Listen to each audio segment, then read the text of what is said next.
afternoon. TalkSport Drive, tomorrow afternoon from 4 on TalkSport with Motorpoint. There's no car like a Motorpoint car. Calling all electricians. CEF Tech Talks in partnership with IET are back across the UK. Tech Talks are open to everyone and totally free. Ready to influence regulations? Have your say and connect with industry experts Darren Staniforth and Dave Austin. Everyone gets a £50 voucher for cef.co.uk and our exclusive tech cards, all for free, plus a complimentary breakfast on us. Register now at cef.co.uk. Tech Talks, where your voice matters. Going to the shops isn't everyone's bag. Like Priya and Sarah here, in their front room trying to kickstart their two-woman band.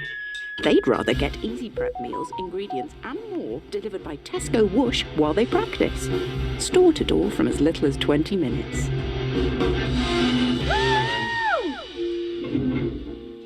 Keep it up, girls. Tesco Whoosh. Every little helps. Fees apply. Delivery times range from 20 to 60 minutes. Selected areas only. Pricing specific to Whoosh. See tesco.com/whoosh. The new iPhone 16 Pro is here. The first iPhone with Apple Intelligence. The personal intelligence system that helps you write, express yourself, and get things done effortlessly. Proper good, that. Get iPhone 16 Pro and always have the latest iPhone with O2 switch up included in Plus plans. Search O2 iPhone 16 Pro. O2, see what you can do. New and upgrading customers. Switch up after 90 days. New price may be higher. Apple Intelligence coming December 24 with Siri and device language set to US English. Visit o2.com. Looking for a reason to plan your next trip? Well, Premier Inn has over 1 million rooms at £45 a night. So that's 1 million reasons to take wild winter swimming off the bucket list. 1 million reasons to book in for a family visit to the theatre. And 1 million reasons to bond with your team away from the office. Whoa! Do your thing and get great stays at great prices with over 1 million rooms for £45 a night. Book now at premierinn.com. Selected locations, exclusions and T's and C's apply.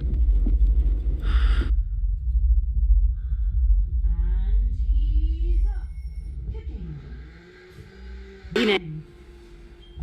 Washing, even the ironing. Making full use of the half-price electricity he gets every Sunday from 11 AM to 4 PM with British Gas. Lovely creases made. Search British Gas Quick Save. Smart meter required. Eligibility and T's and C's apply. Hard-hitting football coverage. The games, the goals and the glory. The League Cup live on TalkSport 2. It seems to be a mismatch. It's David versus Goliath. It's whatever you want to call it. It's Premier League against League 2 in the Carabao Cup as Chelsea welcome Barrow to Stamford Bridge, and it's live right here on TalkSport 2. Jackson canters forward. He's got Palmer coming on the outside. He bursts into the box and nets brilliantly in off the post. Palmer runs away to celebrate. Kunku in the area. He's bursting through. He scored. They don't have time to focus on performance if it was good or not. They just judge us because of the results. Garner tries a cheeky chip. It's in. What a finish from Gerard Garner. Audacious from the Barrow frontman. I'm absolutely delighted to be here. Obviously, it's all happened very quickly, but no, I'm really looking forward to the challenge. Swinging ball in for Sale meets it, and that combination works again. And Barrow look like they're going to be staying in the top three. A very good evening to you wherever and however you're listening to TalkSport 2. The Carabao Cup reaches the third round stage. I'm Ian Danter, your commentator, alongside me, former Ipswich and Republic of Ireland midfielder Matt Holland. We are less than 15 minutes away from kick-off between two sides separated by 64 places in the league pyramid. Chelsea finding themselves fifth in the Premier League after a more than reasonable start to their campaign in the league, and they take on Barrow, who sit top of League 2 under the management of their new boss Stephen Clement after his spell at Gillingham last season. Well, the rumours were that Chelsea were going to make a whole raft of changes following their comfortable 3-0 win at West Ham that we brought you on TalkSport on Saturday lunchtime, and that has proved to be exactly the case as far as Enzo Maresca is concerned. All change in the Chelsea lineup. Here is the Chelsea 11, the 4-2-3-1 still. Philip Jorgensen is the goalkeeper. Malo Gusto back fit again at right back. Axel Disasi Benoit Badiashile and Renato Vega make up the rest of the back four. Then it's Cesare Casadei and Kieran Dewsbury-Hall, who both know each other well from their Leicester time as the defensive midfielders. Pedro Neto, Joao Felix and Mykhailo Mudryk are the three in behind Christopher Nkunku. And on the bench for Chelsea, Bettinelli, Colwill, Fernandes, Chukwuemeka, Chilwell, George Achiampong, David and Guiu. As for Barrow, they've only lost once this season. That was in the Cumbrian Derby at Carlisle a little earlier this season, and they got past Derby County on penalties at Holker Street after a 0-0 draw to make it to tonight's tie. And the Bluebirds make just one change from Saturday's win against Newport County. Katia Kouyaté, once at the Everton Academy, is dropped to the bench to allow Emile Aqua to come back into the starting lineup for Barrow, who have Paul Farman in goal, Rory Feely, Theo Vassell, Chris Stokes and Ben Jackson in a back four, Dean Campbell and Sam Foley the holding midfielders, and then Emile Aqua, Kian Spence and Elliot Newby behind Jed Garner in attack.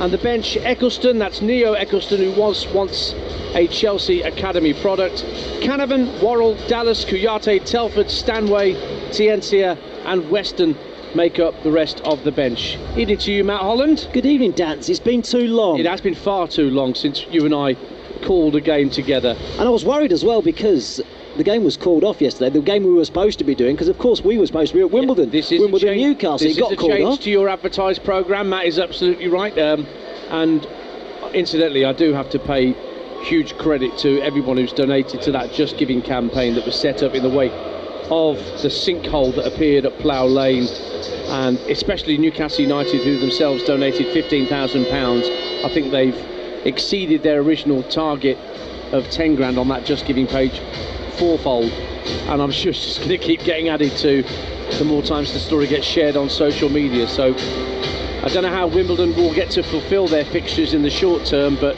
it's great news that they'll get some gate receipts from next Tuesday up at St James's Park as well before we get to this game here. Yeah, I mean, obviously the opportunity to get through to the next round would have been enhanced by being at home. Going away from home, they sort of give up that chance a little bit, but it will be a massive crowd, a bigger crowd than they would have got at home, which will increase the gate receipts that they will receive. So that's good news from a financial perspective for Wimbledon. Yeah, I hope they can get that pitch sorted very soon. And not a bad pitch here though. No, and just the same jeopardy. You've got a League Two side travelling to Premier League, just like Wimbledon will be when they go up to Tyneside next week. So what of Barrow's chances? Can we possibly make a case for them worrying Chelsea at all this evening? Probably difficult to make a case. Look, they've already knocked out Derby, let's say that. You know, this is the third appearance at this stage of this competition in their history. So they've had a great run to get to this point. They'll give it a go. It's a great opportunity. It's a fantastic chance for some of these players to play against top players. You know, I'm talking about really top international players, and test themselves, see where they're at, see what is required to play at the highest level as well, and see if they've got an opportunity to climb the leagues and get up into that position as well. I mentioned it that Enzo Maresca has changed everything around for Chelsea. If you were going to stick a magnifying glass on one of those 11 players that have come in tonight, who would be your primary focus if you were thinking from the point of view of point to prove as a Chelsea player? Well, point to prove, I think the two centre-backs have both got a point to prove, Disasi and Badiashile. I think Mudryk stands out on the left-hand side. He's been inconsistent since arriving at the club, not really hit the heights that we would have expected. And the other one is one in midfield, is actually someone that Maresca knows well, Dewsbury Hall. I think this is a great opportunity for him to lay down a marker. He's a terrifically talented player, but it's a really different experience for him. He's gone from being the main man at Leicester, coming here at Chelsea where he's just another number, and he's making up a squad, and it's difficult for you when you've gone from being the main man to somebody who's just making up numbers. So that's a difficult test of his mentality, but it's a great opportunity tonight for him to really take this game by the grasp and showcase what he's all about. And it's a pitch where you can express yourself. There is no doubt that this is, as you would imagine, as a Premier League pitch, premium quality. Stamford Bridge is filling up quite nicely. There's no empty stands tonight. They haven't closed off the West Stand or the Matthew Harding. There's fans trickling in on all sides of this famous old stadium, including, we must say, 3,000 hardy souls who've come all the way down from Cumbria. Yeah, it's a bit of a distance, isn't it, for them to travel? Well, not many. What time are they going to get home? Well, it's a quite a remote location, Barrow, isn't it? And so much so that actually the team train in Manchester. So they gather in the week, train in Manchester, and make the trip up, don't they, on a Saturday for the matches? So they travel almost as far as the opposition. It just goes to show how remote the location of Barrow is. So it is a long way home for the supporters, but this is a fantastic occasion for them as well. How often are they going to get this opportunity to come to a Premier League ground, a European ground, and a ground with so much history? So fantastic night for them in store. They've only played Chelsea once before, and that was back in the late 1950s in an FA Cup tie where Chelsea were hefty winners on the day. What will happen tonight? Well, let's see what the bookmakers make of it, because let's now give you the latest odds with William Hill ahead of Chelsea versus Barrow. In the Zone on TalkSport 2 with William Hill. Prepare for greatness with William Hill. 18 plus, gambleaware.org. Right, I've not shown Matt the odds. What do you reckon Chelsea are to win tonight with William Hill? They are 20 to 1 on. Absolutely spot on. No way. 20 to 1. What about Barrow? All right, give me Barrow's odds. Where do they are? Well, they'll be longer. 30s. 33 to 1. 33 to 1. All right, if you guess the draw odds right, I'll give you the money myself. Draw 18 to 1. 12 to 1. No, so 2 out of 3 ain't bad. 2 out of 3 ain't bad. Well done. Chelsea to win 4-0 or 5-0. It was 5-2. That's now been enhanced to 3-1 with William Hill. And another enhanced odd for you, Christopher Nkunku to score 2 or more goals tonight. That was 2-1. Now priced at 3-1. That's all thanks to William Hill. Get epic value all season with William Hill. It's 18 plus, and don't forget the website, begambleaware.org. In the Zone on TalkSport 2 with William Hill. Prepare for greatness with William Hill. 18 plus, gambleaware.org. Well, that's the light show begins around Stamford Bridge, and the liquidator music starts to play through the public address system. Let's quickly hear from the Chelsea manager Enzo Maresca, and despite the 64 places between these two teams in the league, Maresca doesn't feel it's a straightforward night for his team. It's dangerous also because football is full of these kind of games that you think that it's easy game, and then it's a tricky game. Probably in this moment is the worst game for us. It's much better, different kind of games. This is the reason why we need to take serious, and we cannot allow ourselves to drop a little bit. We try to be focused on the things that we can do better, we can do better, the things that we can control, and the pitch side is where we can be focused. So I said many times is the only thing that we need to pay attention, is how we can do the things better, how we can improve. I think we are progressing, we are in the right direction, but it's just we just started 2 months ago. But for sure, the feeling is a good feeling. Enzo Maresca, the Chelsea boss. Let's hear from his opposite number tonight. Stephen Clements, his Barrow side, sit top of the League 2 table, and he's been really pleased with the focus that his team have shown since the draw was announced. I have to say I was slightly worried when the draw was made. I thought, is the focus going to go towards the Chelsea game? Now I've tried to remain. I haven't wanted to talk about it in the press too much, but the players have been great. I've said to you before, whatever you put in front of this group of lads, whether it's a training session or a game, they tend to go. I'm actually more worried in 5-a-sides or 9-a-sides or whatever we're doing, them actually going in too hard and actually someone getting injured. They really want to win. Whatever you put in front of them, they want to do well in, and they've remained focused on whatever's in front of them, and stayed in the moment, which is good. Stephen Clements, who's never beaten Chelsea in his playing days, whether it's with Tottenham or with Birmingham City, now pits his wits against the club as a manager. Players are out. The handshakes are beginning between the League Two players and their illustrious Premier League opponents. Kick-off just a few moments away. And a massive TIFO flag away to our right-hand side in the Matthew Harding lower, saying London's first, London's finest, pride of London. Chelsea with the white dragon holding the staff and the two gold stars either side denoting their massive triumphs in the game of football. There are matches going on elsewhere. There's 3 League One matches tonight and matches in the EFL Trophy. Crystal Palace's under-21s lead 2-0 at Gillingham. Notts County lead at Burton Albion. Doncaster are 1-1 with Manchester United youth players. Joe Sabara has just equalised for them. And I'll keep you updated with the other League Cup ties. Manchester City, Watford, Walsall, Leicester and Wycombe Aston Villa. That kicks off at 8 live over on TalkSport with Jim Proudfoot and Troy Deeney, your commentary team there.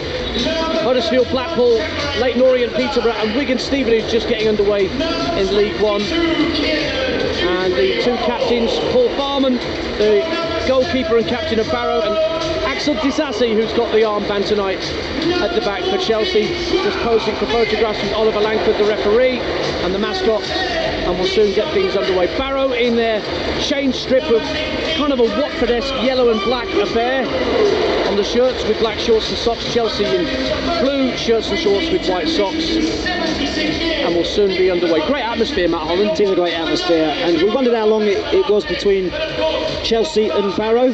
305 miles apparently. Well done. See, even with this notice we can still work out the mileage. 305 miles. We weren't expecting to be here. And so the coin toss has been sorted. It looks like Barrow will be defending the shed end away to our left where their fans are. We have this beautiful bird's eye view for you up in the high echelons of the east stand, almost at the television gantry height, looking down on the pitch with the Matthew Harding to our right, the shed end to our left, and it will be Dean Campbell of Barrow to get us underway here on TalkSport 2 at Stamford Bridge to see whether the League Two table toppers can topple the might of the multi-winners, 5 times winners of this trophy, Chelsea, and last season's defeated finalists. Ball's rolled back to Paul Farman, who drives it out to the right-hand side, immediately headed in field by Rory Feely, the young Irish fullback, but it's won back by Chelsea, and a chance immediately for Malo Gusto back in the Chelsea ranks after a couple of weeks out with a hamstring strain, and now it's out with Renato Veiga, the Portuguese, at left back. There is an element of this, Matt Holland, as we're now underway on TalkSport 2, team of strangers thing.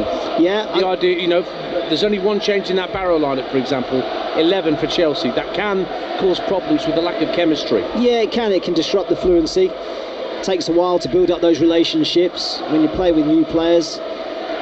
Slightly different questions being asked of them. Early mistake from Casadei in midfield, giving the ball away. Aqua won it back off him and then was pushed over by Casadei, so free kick. Barrow want to press. Stephen Clemens has said he's a team that want to play in the opposition half. They want to try and press high. Going to be difficult against the quality of Chelsea, and they are going to have to be careful that they try and press too high. They get bypassed and they can get hurt. But they are a team that do want to try and do that. And they'll match Chelsea system for system. 0-0, a minute gone. Free kick just shy of the halfway line to be taken by Ben Jackson, who's already scored in the EFL Cup this season. The left back floats it out to the left hand corner of the box. Might drop down the left hand side for Chris Stokes, drifting out towards the corner flag. Almost won a corner off Casadei, but it ends up going out for a throw to Barrow right by the corner flag on the left hand side. 0-0. You'd think they'd scored. The noise they've made to our left hand side, Barrow. Yeah. Well, they certainly believe. Rory Feely's gone over to the far side, the right hand side, left hand side should I say, the right sided fullback. He's the long throw specialist clearly, and he's going to launch this in to the near post, headed out by Veiga. João Felix helps it on, but Jackson's there to lob it out to the left hand side, and loads of space for Feely to charge into the penalty area, but he showed too much of that to Gusto, who put his foot through it and put it out for another throw. 0-0. Yeah, heavy touch, wasn't it, from Feely? And a good ball out to him when he had plenty of space on that left hand side, but a heavy touch allowed Gusto to get across and make the challenge. Not particularly good touchy Feely from the fullback. Very Sorry. Good. But another long throw coming in. 5 yards from the corner flag, far side of the field. Feely looking into the near post. It's bounced beyond the keeper. Bounces off the post, but the whistle had gone for a shove on Philip Jorgensen. Heart in mouth moment for the young keeper, who's played twice for Chelsea against Servette in the Europa League, but the whistle went to spare his blushes. Yeah, I'll be honest, it wasn't the most convincing goalkeeping. He's got the ball at his feet now, Philip Jorgensen. Joined in July from Villarreal, a Danish under-21 keeper. Plays it up to halfway, intercepted by Dean Campbell. And out to Aqua, real box of tricks on the left-hand side for Barrow, but he's been fouled. And then it's one back in central midfield, and a push means it's a free kick. It was Sam Foley who won the ball back tigerishly from Gusto, but Oliver Langford, the referee, said too strong. Been a sloppy start, actually, from Chelsea. They've given the ball away cheaply a couple of times. Casadei and then Disasi as well, trying to play a ball into midfield. They build up with a back three. Gusto, who's the nominal right back, he steps into midfield, makes the extra man in the middle of the pitch, and they build on up with a back three, Chelsea in possession. Chelsea 0, Barrow 0. We played 3.5 minutes here on TalkSport 2 at Stamford Bridge, and I don't think Chelsea have gotten to the Barrow half yet. Now they do. Over on the far side with Pedro Neto. He's given the ball away on halfway to Jed Garner. Then Garner's pulled back on the halfway line by Casadei, and Casadei might find himself in the referee's notebook here if he's not careful. Certainly a free kick, 0-0. Yeah, really sloppy start. Another giveaway from Chelsea. Pedro Neto coming inside, a square pass, misses his man by 2 or 3 yards, and Barrow turn it over. That's been the case in this opening 5 minutes. They do not look like a Premier League side, certainly these opening exchanges, Chelsea, far from it.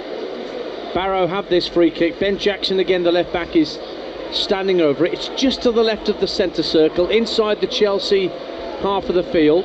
They're attacking the Matthew Harding Barrow in this first half. Jackson, left-footed, drives it to the right-hand corner of the box. Feely helps it back across to the edge of the area, and it's volleyed out of play by Nkunku, coming across to put it out, no nonsense, into the stand that we're sat in, but the lower tier of it. Chelsea's under-21s have got it right. They're already a goal up at Bromley in the Football League Trophy tonight, and we played 5 minutes here, and another long throw coming in from Barrow. I think this is their third or fourth, but this time from the right-hand side. Rory Feely again, the man with the ball in his hand to launch it from the midway point of the half. Good distance and trajectory on the throw. It is flicked on, headed up in the air by Badia Shield. Where's that going to drop? On the 6-yard line, but it squirms away from Aqua and allows Jorgensen to claim 0-0.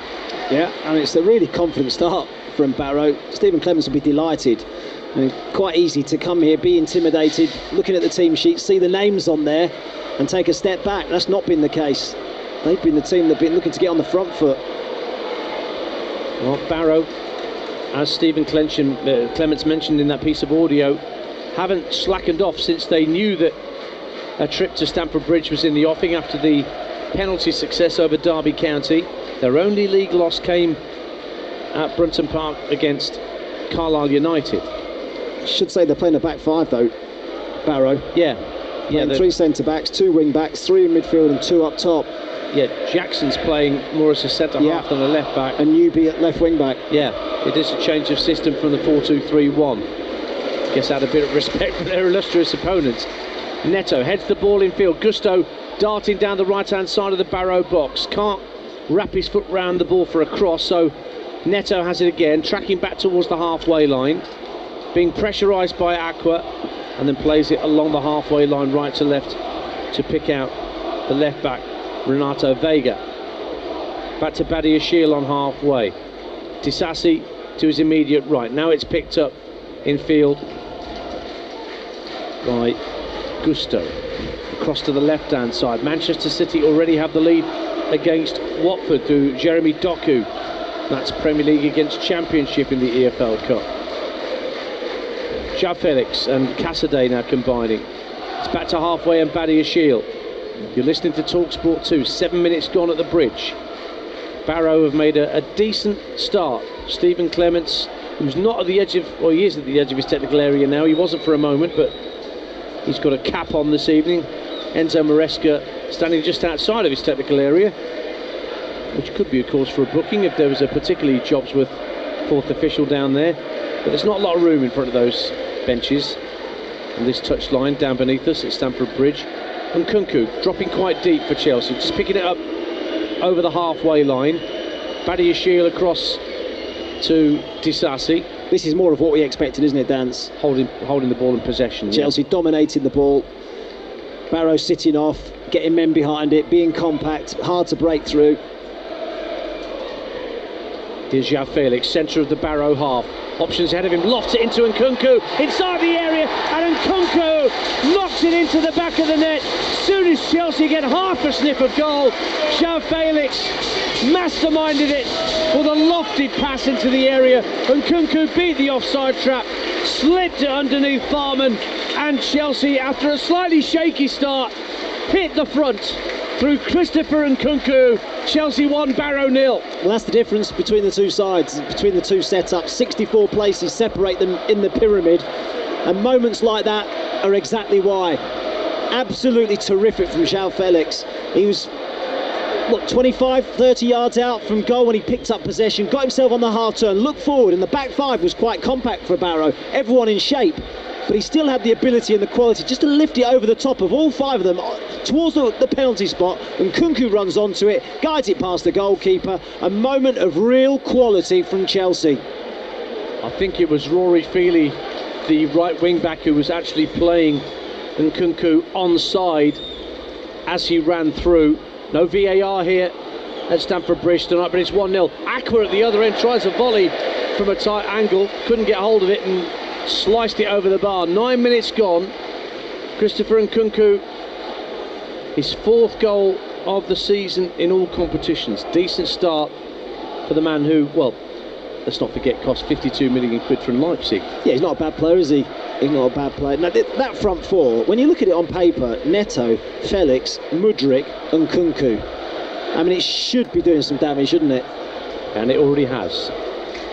9.5 minutes gone on TalkSport 2. Chelsea's under-21s have been pegged back, though, by Bromley.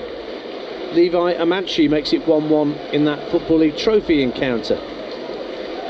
On halfway, Nkunku, the goal scorer, drops deep once more. Finds Malo Gusto. Should Chelsea fans be happy to see him back in the right-back berth. And Nkunku again on the halfway line.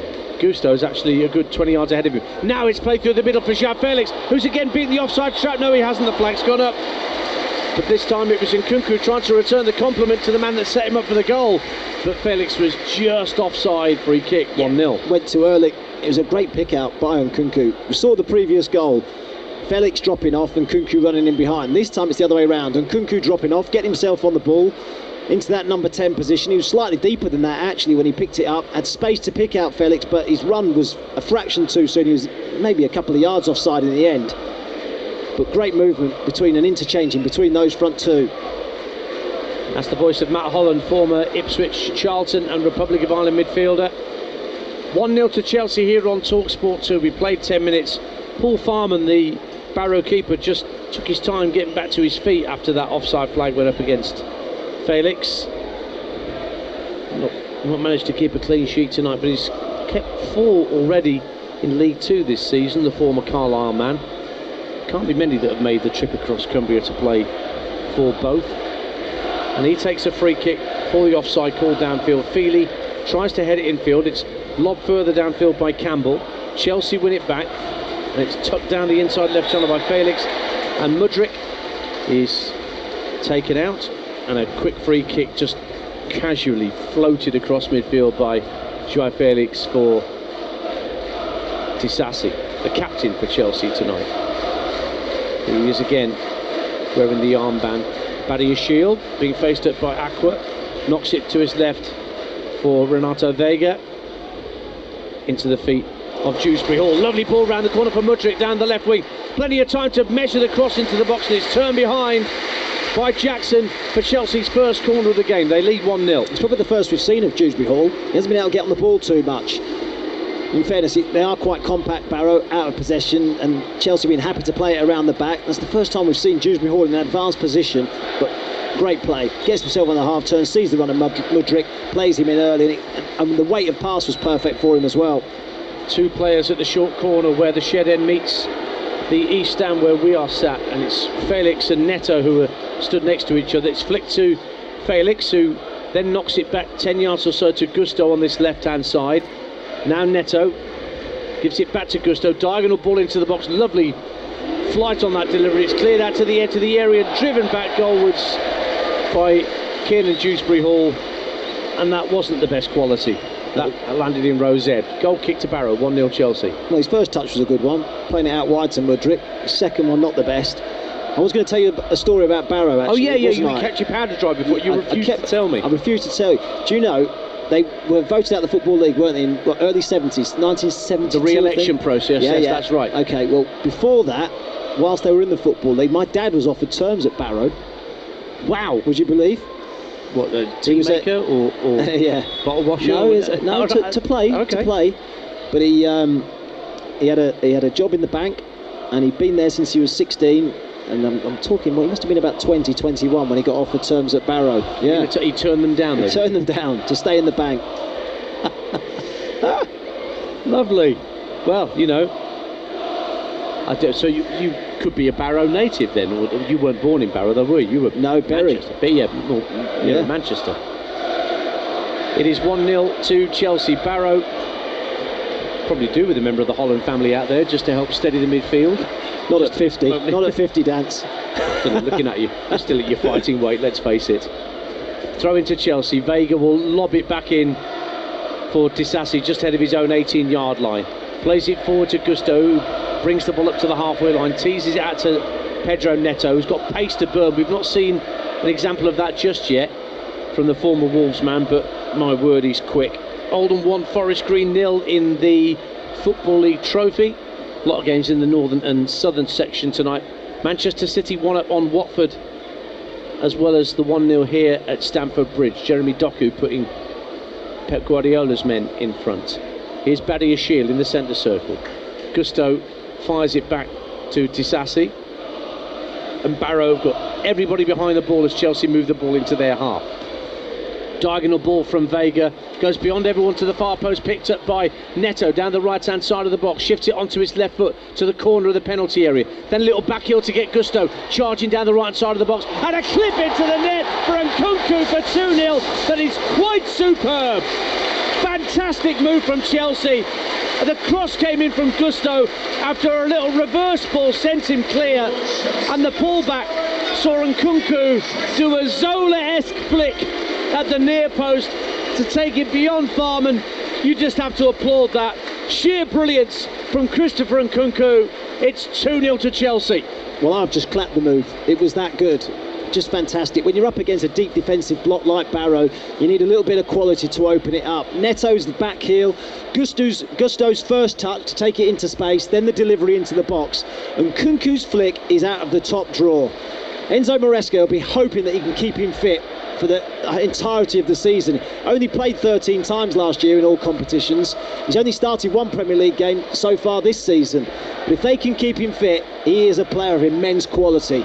It's a fizzed-in ball by Gusto to the near post, and Nkunku's deft little back flick into the corner is magic. That would grace a Champions League final, a goal like that. Never mind a Carabao Cup tie between a Premier League side and a League Two side. 16 minutes gone on TalkSport 2. Chelsea already in cruise control, courtesy of a man who's now on a hat-trick in Christopher Nkunku. But Barrow do have a long throw again, almost level with the Chelsea penalty area down this near right-hand side, and it will be Rory Feely to hurl it in once again. Up go the heads, and it's Badiashile who got his head to it. Mudryk, intelligent ball in field, and now it's 3-on-2 on a counter-attack. If Chelsea play the right ball, being carried forward by Nkunku, sets Felix away, but he just can't take the ball with him. Still has it, checks inside the area, and that allows the defender to get back and whack it out of play for a Chelsea throw. But that was a dangerous looking counter-attack, at least at first, for Chelsea. 2-0. Incredibly dangerous, and actually I don't think Nkunku played a bad ball to João Felix. He didn't particularly have the pace to get away. There was a real frustration from Pedro Neto because he thought the ball should have come to him on the right hand side, and he probably did have the pace to get away. No doubt. Wycombe Villa is underway. Don't forget, over on TalkSport right now, you can use the app to swipe between our two commentaries from the Carabao Cup this evening. Jim Proudfoot and Troy Deeney are your commentary team at Adams Park.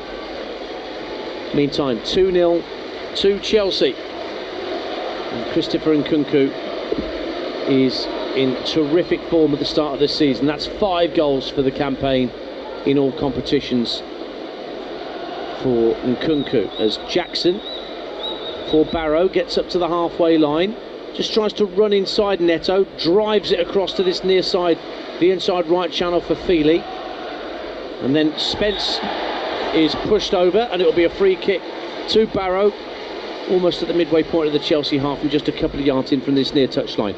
2-0 on TalkSport 2. Here's Matt Holland. Well, they've had a few of these situations, haven't they, Barrow, where they've got the ability to put the ball into the box. What you would say is that Chelsea are quite a big team themselves, aren't they? Disasi and Badiashile at the back should be able to deal with this. Yeah, and even Vega and Mudryk aren't exactly tiny. They should be able to deal with this, but Jackson, once again, one of the 3 centre-halves tonight, usually a left-back for Barrow. He's going to take it, so he's going to swing it in left-footed, sort of swirling it in towards the penalty area rather than away from it. And Chelsea are holding their line a good 25 yards from goal, as they all bounce up and down on the spot, waiting for Jackson to drive it in. In it comes from Jackson, headed out strongly by Disasi. Comes out to the left-hand side, and Elliot Newby for Barrow. Have to go back to the halfway line, where Sam Foley collects. Ball evades Mudryk, and it's sent out to the right-hand side, but the flag's gone up against Chris Stokes when he collected that ball, trying to set Jed Garner away down the right wing, but Stokes was offside. Free kick Chelsea, 2-0. Yeah, centre half, unsure of his position on the pitch there, wasn't he, up front, and was a little slow to get himself back on side. Well, certainly after what was a sloppy start from Chelsea, they're now 2 goals to the good. You wouldn't say they played brilliantly. No, but 2 moments of real quality. Yeah. And within 20 minutes, they're 2 goals to the good, and it's cruise control. Yeah, Barrow don't see bits of skill like that every week in the 4th tier of English football, do they? And what a journey Barrow have been on. Past couple of seasons under Pete Wild, they've done really well. Improvement season on season, but Pete Wild left at the end of last season. Stephen Clements brought in after his decent start at Gillingham, but 2 wins in the last 11 cost them what could have been a playoff spot. Now Barrow trying to win the ball on halfway, and it was a good sliding challenge from Sam Foley, but Garner couldn't run through the centre of the pitch. Chelsea managed to get the ball back under control, and it's back with Benoit Badiashile, joined from Monaco about a year and a half ago. Scored against Blackburn in the Cup last season for Chelsea on their way to the final when they lost to Liverpool after extra time, Virgil van Dijk and all that. Desperate to get a 6th League Cup success, and I'm sure that would do Enzo Maresca very nicely in his first season at this elite level of English football. Ball's back with Disasi, just inside his own half. Square ball to Badiashile, quickly releases it down the inside left channel for Vega. Vega with a diagonal ball in the box, looking for the run of João Felix, but that's meat and drink for Paul Farman, the Barrow captain, to catch. Keenan Dewsbury Hall's playing in that number 10 position, wanted the ball, looking for the ball, shouting for the ball. He's probably the one player that hasn't really got on it yet for Chelsea. You mentioned him a couple of times inside 20 minutes. And we talked pre-match about how he needs to dominate, get on the ball, make his presence felt, really grasp the opportunity. He hasn't really been able to get into the action as yet. Mudryk, who's had a checkered start, I think it's fair to say, to his Chelsea career. Another one of those that's got a point to prove to not just his manager, but lots of Chelsea fans who bought their tickets to come along tonight. He's waiting for the ball on this left-hand side. It's just behind him with Renato Vega in possession up to the halfway line. 21 minutes gone on TalkSport 2. We're just tuning into Carabao Cup Live. Chelsea 2, Barrow 0. More games for you tomorrow night from both the Carabao Cup and the Europa League. Manchester United against Twente on TalkSport at 8 p.m. and I'll be up at Anfield with Stuart Pearce for Liverpool against West Ham United. That's an 8 o'clock kickoff in that round 3 tie. Then we've got a double bill of Europa League for you on Thursday. Malmo Rangers at 5:45, and then Spurs against Qarabağ of Kazakhstan again at 8 p.m. Here's Vega for Chelsea.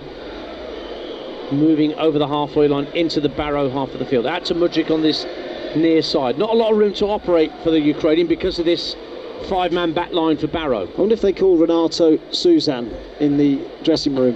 There's one for the teenagers, from those who like their singer-songwriters. Good work, Matt Holland. Now, right-hand side, Neto, using his pace to try and move in field rather than move down the flank. Skips away from Jackson for a moment. Got support out there from Gusto. He just toe-ends it back to the halfway line. And Tisasi. Leyton Orient 1, Peterborough 0. In the League One game, there's 3 League One games tonight. And Tom James has put Leyton Orient ahead. I'll bet you any money that's a 25-yard screamer. Tends to specialise in those. And Leyton Orient, back-to-back wins in the league. They've suddenly picked up under Richie Wellens after a disappointing start to the campaign. So that's the first goal in the League One games tonight. Doncaster are now 2-1 up at Manchester United's youth in the EFL Trophy. Ephraim Yeboah, any relation?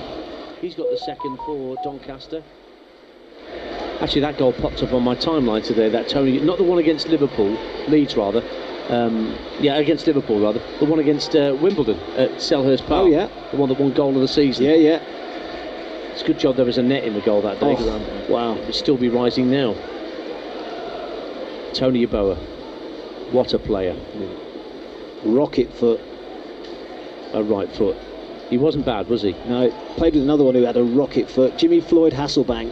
He could strike a ball as well. And he did that many times here for Chelsea. There's a free kick for a slightly rash challenge by Kean Spence on João Felix, pretty much right in the centre of the Barrow half of the field. So Chelsea have a free kick they can mastermind here and go either side, to go left or right with this delivery.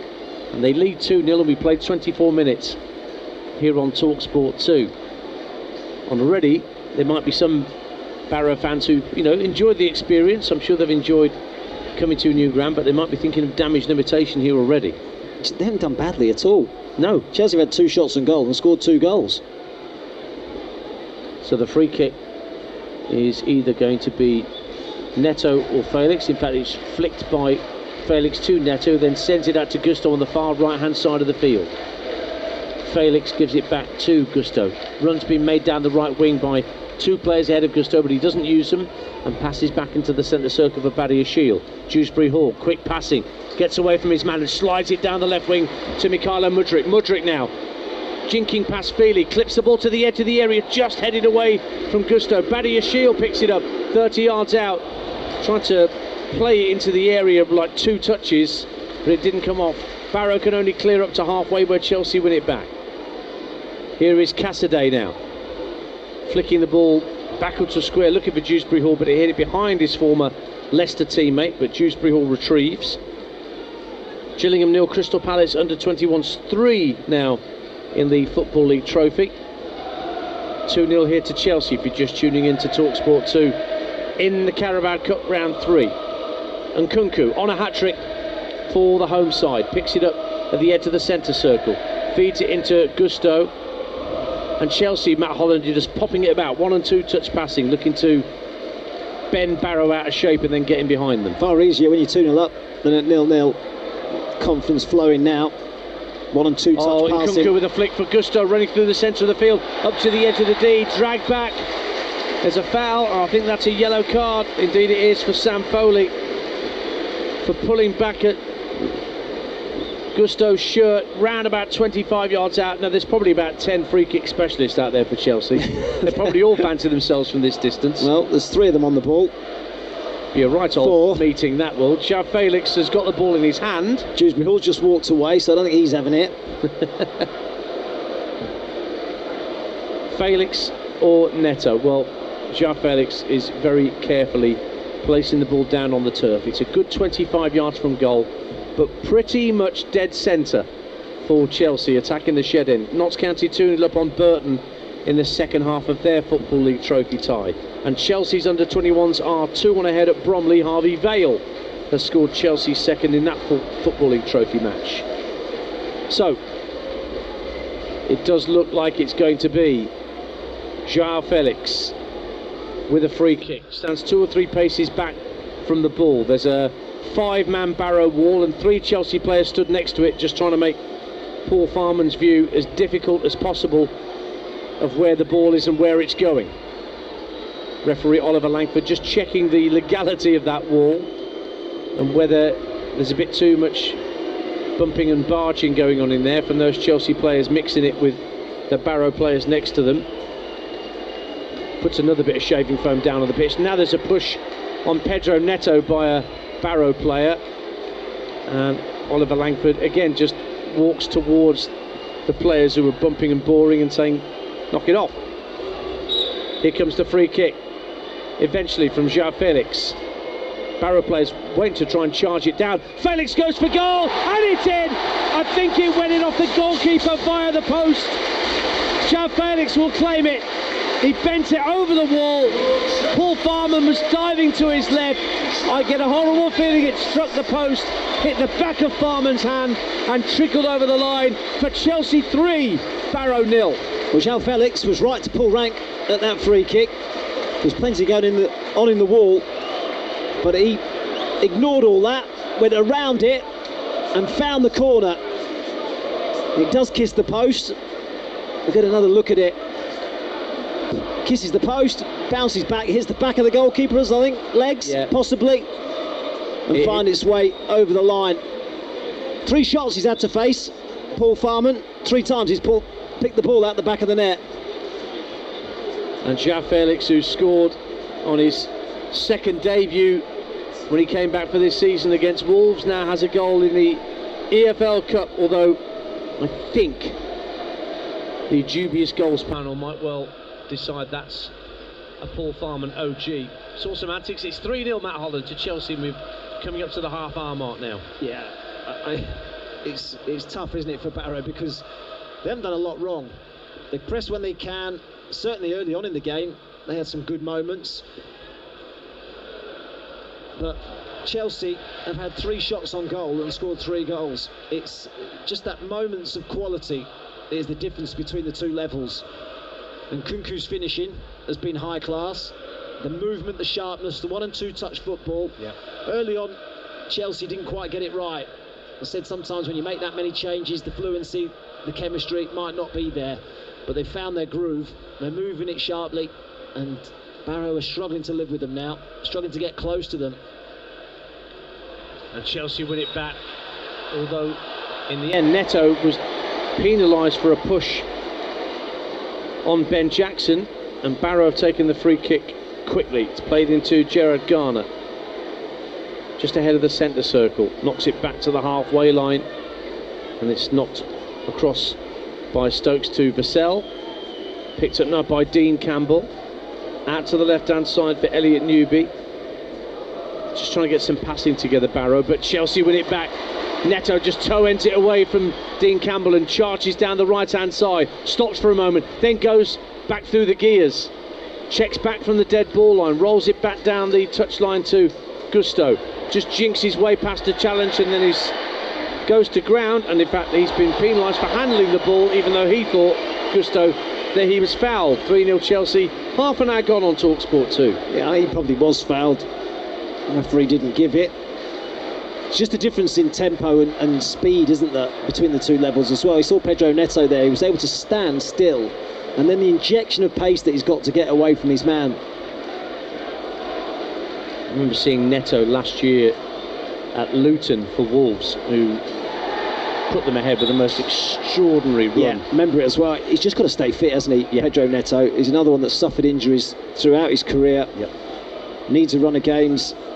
Hasn't scored here yet, Pedro Neto. You think he'll get a chance? You think he'll get a chance today, wouldn't you? Yeah. Of course, scored 14 for Wolves in his time at Molineux. Barrow won a free kick, 31.5 minutes gone. It's just over the halfway line to this near touch line, just next to Ento Moresu's dugout. Ben Jackson's going to take it once again, the left-footed defender.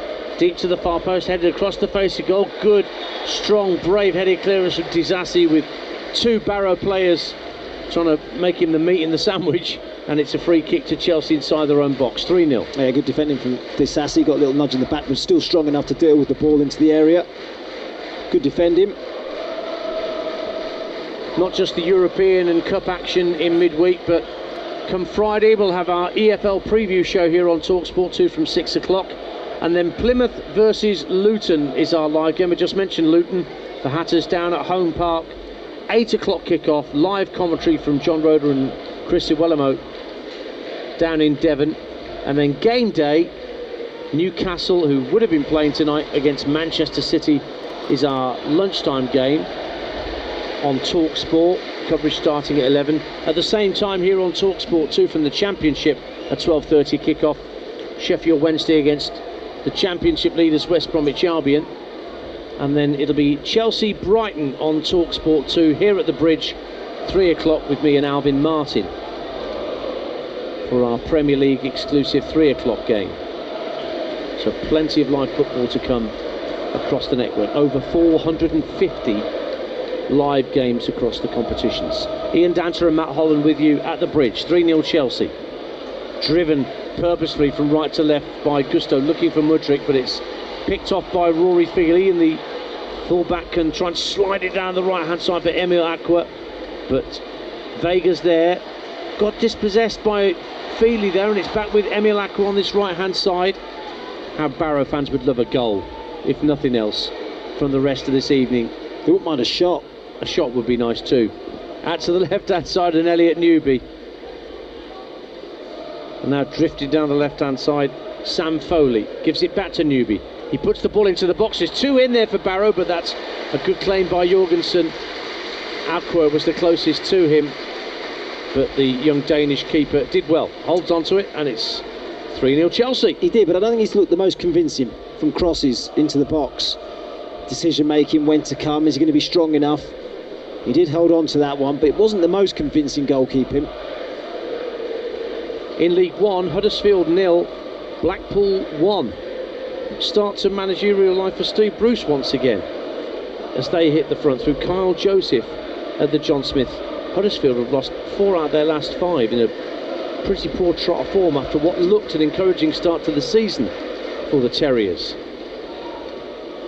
They're a goal down. Chelsea are 3 up here. The ball from halfway intended for Dewsbury Hall is way overhit and skips through to the Barrow keeper Paul Farman. Yeah, there's a big gap there as well.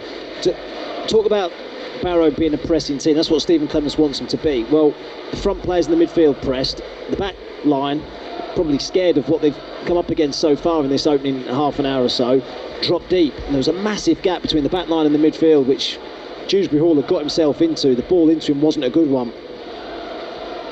You do wonder whether a game like this for somebody like Stephen Clements is one that he would want to show his players again in a DVD in a conference room the next day, or whether you said no, you don't want to put them through it again, as it were, because of what they're up against compared to what they're usually up against.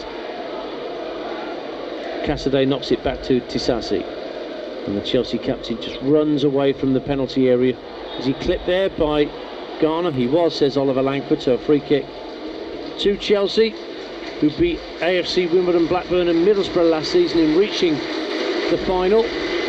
2 Chelsea subs going to warm up. Ben Chilwell, yeah, who was in the bomb squad until about 10 days ago. Seemingly a reprieve for the England left back. You say reprieve, he's made 11 changes, you still can't make the team. Do you think he might get on though?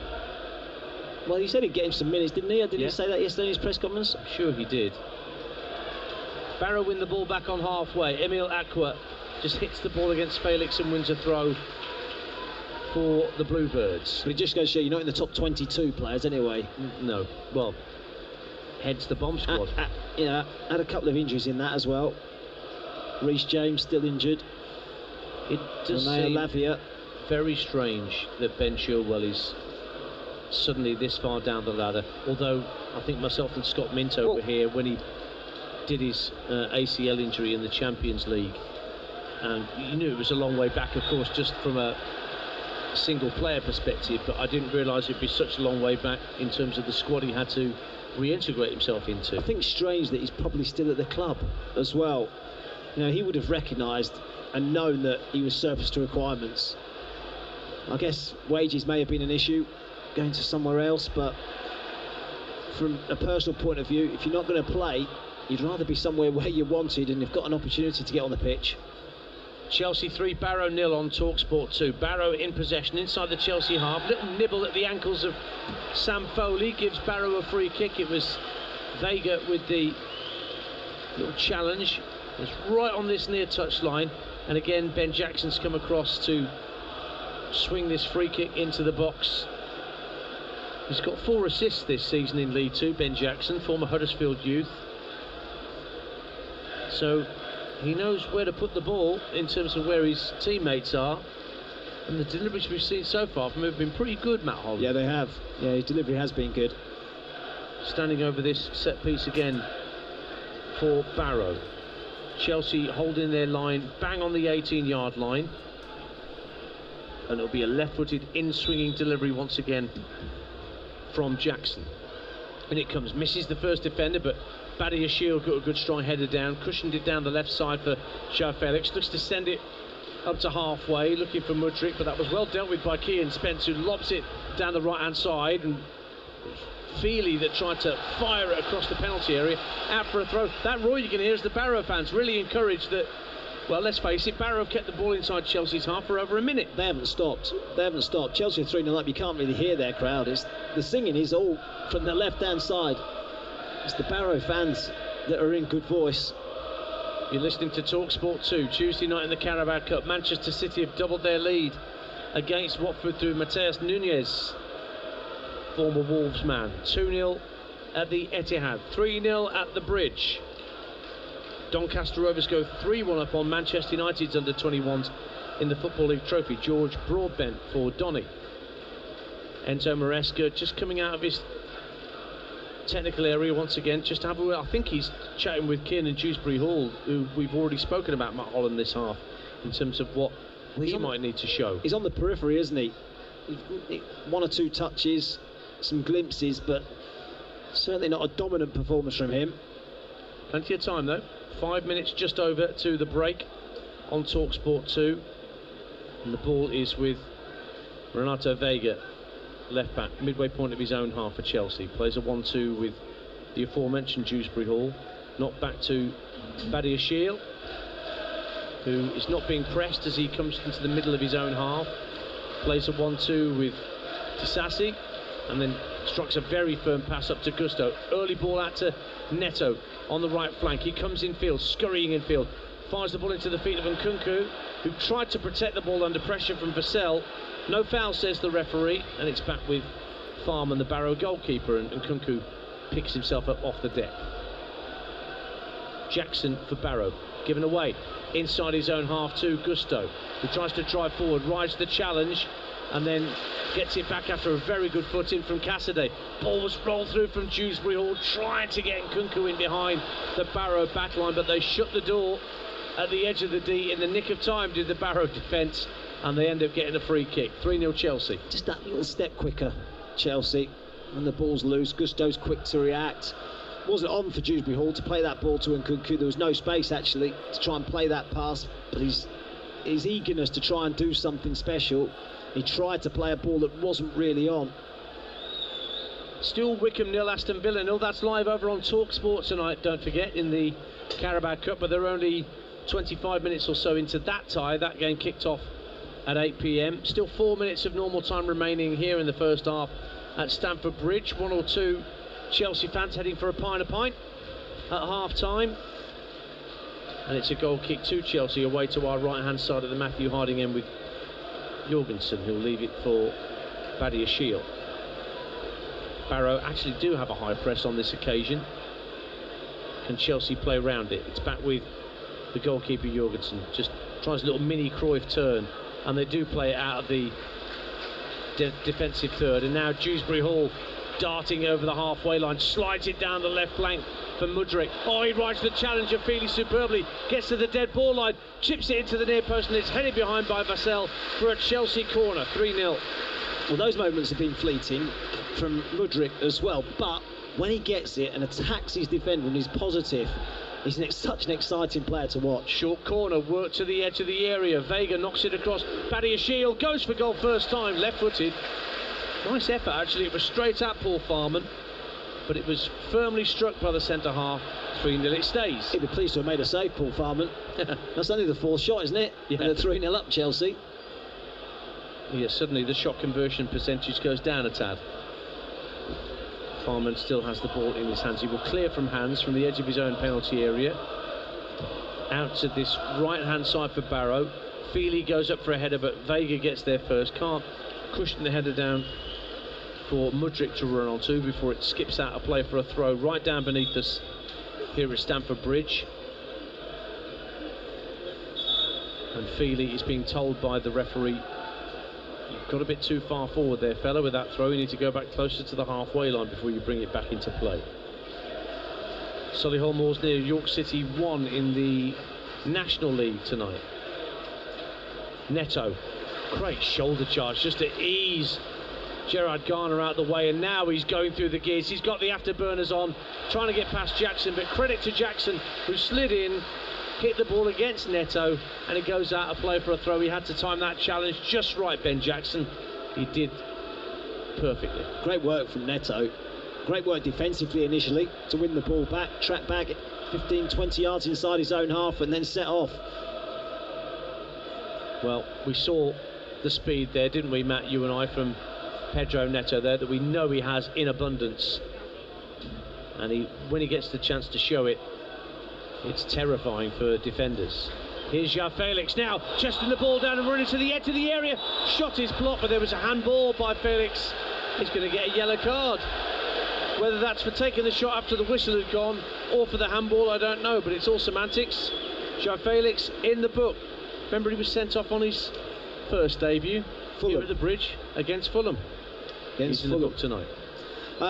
Yeah, I think it was for handball. I think the decision has gone against him because of that moment. I think he's a little unlucky. I think he sort of tried to lean into it. I don't think he's meant to handle it. I think he's probably hit his arm on his way through. I think he's probably a bit unfortunate. Anytime there's any challenge involving Felix from now on, you can just bet the Barrow fans are going to be going off. Give them any chance of getting something out of this game.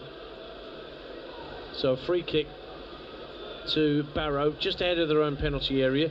Peterborough have equalised to Leyton Orient late on in the first half in League One. Kwame Poku, another for him. He's been really amongst the goals for Posh so far this season. Leyton Orient 1, Peterborough 1. And we're about to find out whether there's going to be any minimum stoppage time at the end of this first half here at Stamford Bridge. And the referee asked the fourth official to hold up 1 minute of minimum stoppage time, during which we will have a long throw coming in for Barrow, once again from Rory Feely down this near side. See if you can find a player in a yellow and black shirt. It's actually headed again away by Benoit Badiashile. Lob back into the area. Jorgensen comes out bravely and beats Aqua to it and bowls it over on right downfield, Peter Schmeichel style, and he finds Nkunku, but there's a Barrow player, Emil Aqua, down inside the penalty area. He was the player that went up with Jorgensen for that aerial ball back into the Chelsea box, and he's come off worst, so the Chelsea counter-attack is stopped. 3-0. Far more decisive though from the goalkeeper, Philip Jorgensen. This time he did come off his line, jumped early, was really strong in collecting the ball, and then his awareness as well to send Chelsea away. That was excellent goalkeeping. Well, Robert Sanchez is the number one choice. I know Andy Jacobs isn't enamoured with the goalkeeping options that Chelsea have at their disposal. You surprised me that Andy Jacobs isn't over enamoured. Well, whether it's basically either end of the pitch, isn't it? It's the striking aspect, although we've seen two terrific finishes from Nkunku tonight, and the goalkeeping. But I think Sanchez is quite a progressive goalkeeper with the ball at his feet, the way that he tries to keep Chelsea moving. Yeah, don't disagree with that. Certainly did all right at Brighton in that regard, didn't he, when he was, doing Seagull's bidding. I think here Philip Jorgensen's one for the future, isn't he? Very young goalkeeper. They spent decent money on him. Was he Danish under-21 international? Yeah, he's 22 years of age. Yeah. Made his debut against Servette. Made nearly 50 appearances for Villarreal, which is a decent number for a young keeper in La Liga. I can tell you that Aqua is back on his feet and just moving away to this near touchline. It's going to be okay to continue, but I can't imagine there's going to be much more action before the first half is brought to a close by the referee. Manchester City 2, Watford 0 is a half-time score. Harrogate 1, Liverpool's under-21s 0. And the ball's rolled back to Jorgensen, midway point of his own half, up for Disasi, just shy of the halfway line. Maybe one last chance this half, is there? No, the referee puts the whistle to his lips and brings the first half to a close, where Chelsea, as you might expect given the number of places in the football pyramid between them and Barrow, firmly in control of proceedings. 3-0 up and cruising through to round 4, although it was a slightly shaky start from Chelsea. Didn't play at their best, certainly, for the first few minutes of the game, but then suddenly 8 minutes gone, João Felix lobs it into the area for Christopher Nkunku to finish. A quite superb move involving Neto and Gusto saw Nkunku flick in a second, Gianfranco Zola style on the quarter hour, and then a João Felix free kick just shy of the half hour hit the post, hit the back of the luckless Barrow keeper Paul Farman, and went in for 3-0, and that's the half-time score, Matt Holland. Yeah, and a deserved half-time lead for Chelsea. Those moments of quality, the difference between the two sides. I think Barrow have given a gutsy display.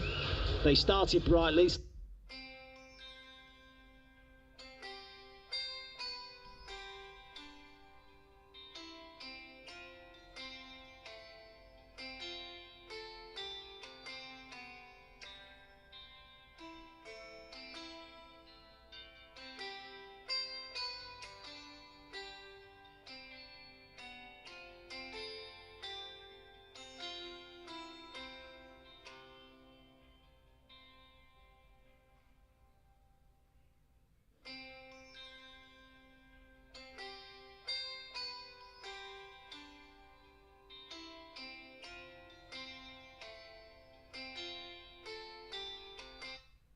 The front foot, they've looked to press when they can. Long free kicks and long throws into the area have caused one or two problems for Chelsea, albeit Disasi's won his fair share in the air. But Chelsea, you just feel as though can step it up at any moment. When you look at that front four, you would have expected them to be in control of the game at half-time and to have scored a few goals, and that's exactly how it's panned out. Neto and Mudryk out wide, we've seen flashes of their pace, but the ones that have done the damage are João Felix and Christopher Nkunku. They've been the real quality. João Felix dropping off, getting himself into space, the awareness, the quality, the way he picked out the pass for the first goal for Christopher Nkunku, and Nkunku's finishing has been exceptional. He probably is I think their most natural finisher. Again, it's a case of him staying fit. Maresca's talked about him being a number 9 now. He and Jackson are fighting it out for that position. But the quality at the top end of the pitch has been the difference between the two sides, and Chelsea in total control at half-time. And Chelsea got 10 outfield players out there that don't need a breather, they don't need a night off. So there's every possibility that these players could stay out for quite a while out there before Enzo Maresca decides to make any changes. Yeah, he might want to give an opportunity to one or two of the youngsters, get them on the pitch at some stage. Tyreek George potentially in those forward positions, but I think he'd be reasonably happy to give them as many minutes as possible. That's what this competition is so good for the top sides, if they can stay in it for a long time, because it's really difficult in the Premier League to just give somebody minutes, whereas in this competition you can rotate and they can get the vital minutes into the legs. So yeah, why wouldn't you keep them on as long as you can? And a quick thought for what Stephen Clements might be saying to his players as they go back into the away dressing room? Well, it's a great learning curve for them. I think that's the way he has to look at it. At half-time, they're 3-0 down. There's no way they're going to get back into the game. The game's done and dusted.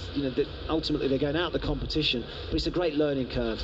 Playing in front of a big crowd, playing at a Premier League ground against Premier League players, international players, top class players, and realising what the difference is between you and them. So it's a great learning curve for them. Matt, thanks for the time being. Matt Holland's with us tonight on TalkSport 2, and Chelsea are firmly in control of this round 3 tie. The Premier League side are 3-0 up on Barrow. That's the half-time score. Full commentary of the second half coming next, as well as a half-time roundup here on TalkSport 2. You might want to step back from your speaker or remove your headphones. Yes! I just can't believe it. Mark's found out he's won £11.4 million on Lotto. This is just... You know what? I've got tears in my eyes. Yep, that's 11.4 million. Lotto, will you be the next millionaire? The National Lottery. Rules and procedures apply. Players must be 18 or over. With the biggest range of cars to buy entirely online, it's no wonder everyone's cinching it. I cinched it during spin class. Think I'm gonna be sick. I cinched it in this coffee shop. What are you having? A 5-door hatchback. This is your captain speaking. I cinched it before takeoff with a 14-day money-back guarantee. With so many great reasons to buy, the nation aren't just nailing it, they're cinching it. Comparison against equivalent retailers. Visit cinch.co.uk/range claim. Mileage restrictions and terms apply. Lighten the load for the rest of the year with EE's ultra-fast broadband free for 3 months. I'm sorry, did you say free? Free, like nothing at all? What, for 3 whole months? You bet. And you'll get speeds of 150 meg. And it's powered by BT. Switch before the 26th of September to pay absolutely nothing for 3 months. £33.99 for month 4. 24 months. Price increases on 31st of March each year by £3 a month. 43.7% UK availability. New customers. At Lidl, get 50% off all apples with Lidl Plus. That's 50% off the sweetest pink ladies, the best of British Bramleys and Galas. So whether you pick them for that super crunch or the little one's lunch, download Lidl Plus and get 50% off all apples today. 18 plus GB only. T's and C's apply. See lidl.co.uk/LBTV. Subject to availability. Selected stores. Offer ends 2nd of October 24. At NatWest, we think Britain's small businesses are a big deal. It's why we've helped more businesses get started in the last year than any other UK bank. Get 2 years free banking on everyday transactions when you open a NatWest startup account, plus free digital tools and expert advice. Ready to take your first step? Search NatWest Business. Tomorrow begins today with NatWest, proud partner of Team GB. To verify, email checkit@natwest.com. Eligibility criteria, terms and conditions apply. Other fees may apply. TalkSport Podcast League. Outspoken with White and Jordan. Listen to the latest show whenever and wherever you want with Outspoken, the podcast from TalkSport. I still think there's a lot of questions that need to be asked. All killer, no filler conversation. Did you say that he should be investigated by trading standards? That doesn't pull any punches. Yeah, because he was rubbish. Outspoken with Jim Mighty White and Lord Simon Jordan. That's a bit over the top. Well, there we are. Out now. Listen or download for free from your favourite podcast portal. Friday night. Live Championship football on TalkSport 2. What a finish! Plymouth versus Luton Town. Coverage from 7, kick off 8 p.m. and it's smuggled in on the line. Friday night, Ultimate Football Radio on TalkSport 2. And here they come. What a magnificent sight. Yes, it's live British horse racing on the radio, and TalkSport 2 have got it covered. Friday afternoon from 1, TalkSport 2 will bring you full coverage and live race commentary of all the action direct from Worcester. Saddle up for live British horse racing on the radio. Download the TalkSport app or ask your smart speaker to play TalkSport 2 to follow all the action. Friday afternoon from 1 on TalkSport 2. Hard-hitting football coverage. Drives it in off the post. The League Cup live on TalkSport 2. João Felix, centre of the Barrow half. Options ahead of him, lofts it into Nkunku, inside the area, and Nkunku knocks it into the back of the net. He's not a bad player. Now, that front four, when you look at it on paper, Neto, Felix, Mudryk, and Nkunku, I mean, it should be doing some damage, shouldn't it? And it already has. Then a little back heel to get Gusto, charging down the right side of the box, and a clip into the net for Nkunku for 2-0. That is quite superb. That would grace a Champions League final.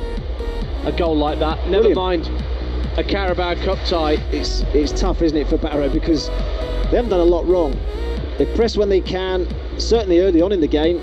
They had some good moments. Barrow players wait to try and charge it down. Felix goes for goal, and it's in! I think it went in off the goalkeeper via the post. João Felix will claim it. Chelsea have had 3 shots on goal and scored 3 goals. It's just that moments of quality is the difference between the two levels. You're listening to Carabao Cup Live on TalkSport 2. I'm Ian Dante, your commentator. Matt Holland is alongside me tonight. The former Ipswich, Charlton and Republic of Ireland midfielder. Scored at the World Cup. Sorry, I forgot to say that. I meant to say that every time. Don't like talking about it, you know that. I know you don't. I know you don't. Half-time score here is indeed Chelsea 3, Barrow 0. Let's give you the other scores in the EFL Cup tonight in round 3 ties. Manchester City 2, Watford 0 is also a half-time score. Goals from Jeremy Doku and Matheus Nunes putting Manchester City in control. Walsall and Leicester are goalless at the break at the Poundland Stadium. So there's a potential for Matt Sadler's to force a penalty shootout there against Steve Cooper's much changed Leicester side. And they're still playing in the first half live over on TalkSport at Adams Park, where it's goalless between Wickham and Aston Villa. Got matches in League One tonight, which are all at half-time. Huddersfield 0, Blackpool 2, Leyton Orient 1, Peterborough 2. Malik Mothersill with a penalty right on half-time to put Peterborough ahead. They were behind. And Wigan 0, Stevenage 0. In the EFL Trophy, half-time, Harrogate 1, Liverpool Academy 0. This is in the northern section. In Group F, late on in the second half, Doncaster 3, Manchester United 2. Half-time in Group C of the southern section, Bromley 1, Chelsea 2. Gillingham 1, Palace 3 is on 86 minutes in Group D. The kick-off times are all over the place in the EFL Trophy tonight. Group F, Burton 0, Notts County 2 with a couple of minutes to go, and similarly a couple of minutes to go at St James Park, where it's Exeter 1, Tottenham's Academy 0. And around the National League tonight, AFC Fylde 0, Tamworth 0, these are all half-times. Aldershot 0, Barnet 1, Altrincham 1, Dagenham and Redbridge 1, Braintree 0, FC Halifax Town 0, Eastleigh 1, Woking 1, Gateshead 2, Boston United 0, Hartlepool 0, Rochdale 1, Maidenhead 1, Ebbsfleet 0, Oldham 1, Forest Green 0, Solihull 0, York 1, Sutton 0, Yeovil 0, and Wealdstone 0, Southend 0. That little cheer you heard was to accompany the emergence of a player we were talking about just before half-time, Matt Holland. Yeah, Ben Chilwell out warming up. Looks like he's going to be coming on at half-time. That's the indication. He's got his shirt on. Extensive warm-up. Fairly confident he'll be getting the nod at the start of the second half. Well, tomorrow night we bring you more Carabao Cup third round action here on TalkSport 2. Last season's winners, who beat Chelsea, Liverpool, they welcome West Ham United to Anfield, and the Red Army's boss, Arne Slot, wants to build on the success the team had in the competition last year.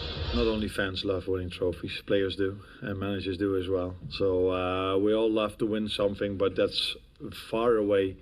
We have to play our first game of this tournament tomorrow, and like I said, it's a tough one with West Ham United at home. But yeah, it's always nice to win something, and I know in the history of the club, they won it a lot of times, and recently last season in a very special way with so many youngsters on the pitch in the final. So I think if you've won it last season, it gives a bit of. We are aware of the fact that we won it last season, so that we are the holders of that trophy. So we have to protect that. Is that the right word to use? Maybe not perfect, but we're going to give everything to win it again. Let's put it that way. Meantime, the West Ham boss Julian Lopetegui is licking his wounds a little bit after Chelsea, who were watching tonight, went to the London Stadium on Saturday lunchtime and walloped West Ham by 3-0. He's taken full responsibility for the result and that performance. And the Saturday match about this, and I say that the first responsible was me. Always. But this happened, and now we are focusing in the next match. But for sure that all of us, the first that make mistakes always is the coach. The mistakes they are part of the football, because we take decisions, and the decisions sometimes worse, sometimes better, sometimes worse. But we have to follow taking the decisions and being able to help the team to compete better. I am sure that the team is going to compete better, and they are going to arrive the results and the scores that we want. The season is going to be very long for all of the teams, and with one victory more, you are thinking about other things about this for me, there are not all other things that the match of tomorrow.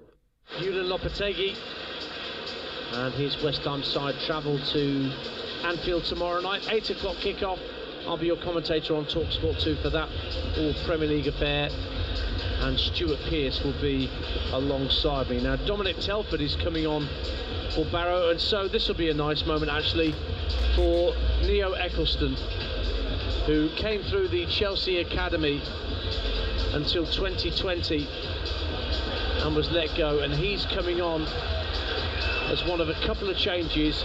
And Ben Chilwell, as you mentioned, is coming on, and he's coming on for Malo Gusto, who's got a 45-minute run at Matt Holland after he's come back from injury. So maybe that was the plan all along, just to ease Gusto back into his football and then give Chilwell 45 minutes. Didn't look like there was an injury as we approached half-time. No. With Malo Gusto, which is good news. Looked like he got through that 45 minutes. There was one or two people saying to me before the game, I'm surprised he's actually starting him. Thought he might have saved him for the weekend, but important that he got himself back onto the pitch, got him some minutes, and so that's good news. He looks like he's okay. Looks like Disasi has come to right back, Chilwell to left back. Yeah, and Badiashile and Vega centre backs. So it's all changed at the back for Chelsea, and the players going off for Barrow, Emil Aqua, who just had that challenge. He did get a knock. Jorgensen did get a knock, and also Rory Feely, he's gone off, and Noah Eccleston is on, so too Dominic Telford, and we're ready for the off for the second half. So Chelsea, Jorgensen in goal.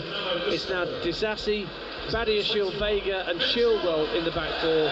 Cassidy, Dewsbury Hall, Neto, Felix, Mudryk and Nkunku. For Barrow, Farman in goal. It's now Eccleston, Vassell, Stokes, Jackson, Newby, and then Campbell, Foley, Spence, Telford and Garner for the Bluebirds. Incidentally, there's another EFL Cup tie tomorrow. Arsenal-Bolton is a 7:45 kickoff, but our concentration over on TalkSport at 8 o'clock will be Manchester United's Europa League opener against FC Twente. Pat Alden, what were you going to say? No, I was just going to say the slight sort of tactical shift now from Chelsea is that instead of Gusto coming into midfield as he was in the first half, or from the right back position, it's Chilwell actually from the left back position that's got into midfield, which has meant Dewsbury Hall coming out to this right side of the midfield rather than the left. Whether that'll open up a bit more space for him to get on the ball, time will tell. It is kind of three at the back for Chelsea, with Chilwell playing a sort of Cancelo role or a Rico Lewis role like we've seen lately for Manchester City, and Dewsbury Hall gets his head to the ball inside the box, but it rather comes off the top of his head. He couldn't direct it goalwards, and Barrow, who are defending the Matthew Harding away to our right in this second half. Barrow wearing their change strip of yellow and black shirts, black shorts and socks. Barrow kicking towards the shed end where their 3,000 travelling fans looking on, still making a fair amount of noise. Chelsea in their regulation blue shirts and shorts and white socks here at Stamford Bridge. A minute into the second half. 3-0 at the break to Chelsea. Thumped downfield by Farman. Incidentally, it's Wickham 0, Aston Villa 0 at half-time, and here comes Chelsea. It's through to Mudryk inside the area, across for Pedro Neto, and it's only taken Chelsea 2 minutes since the restart to increase their lead still further. And Mikhailo Mudryk unselfishly rolled the ball across the face of goal for Pedro Neto to get his first goal for Chelsea in front of the Matthew Harding end after a swift break down the centre of the field.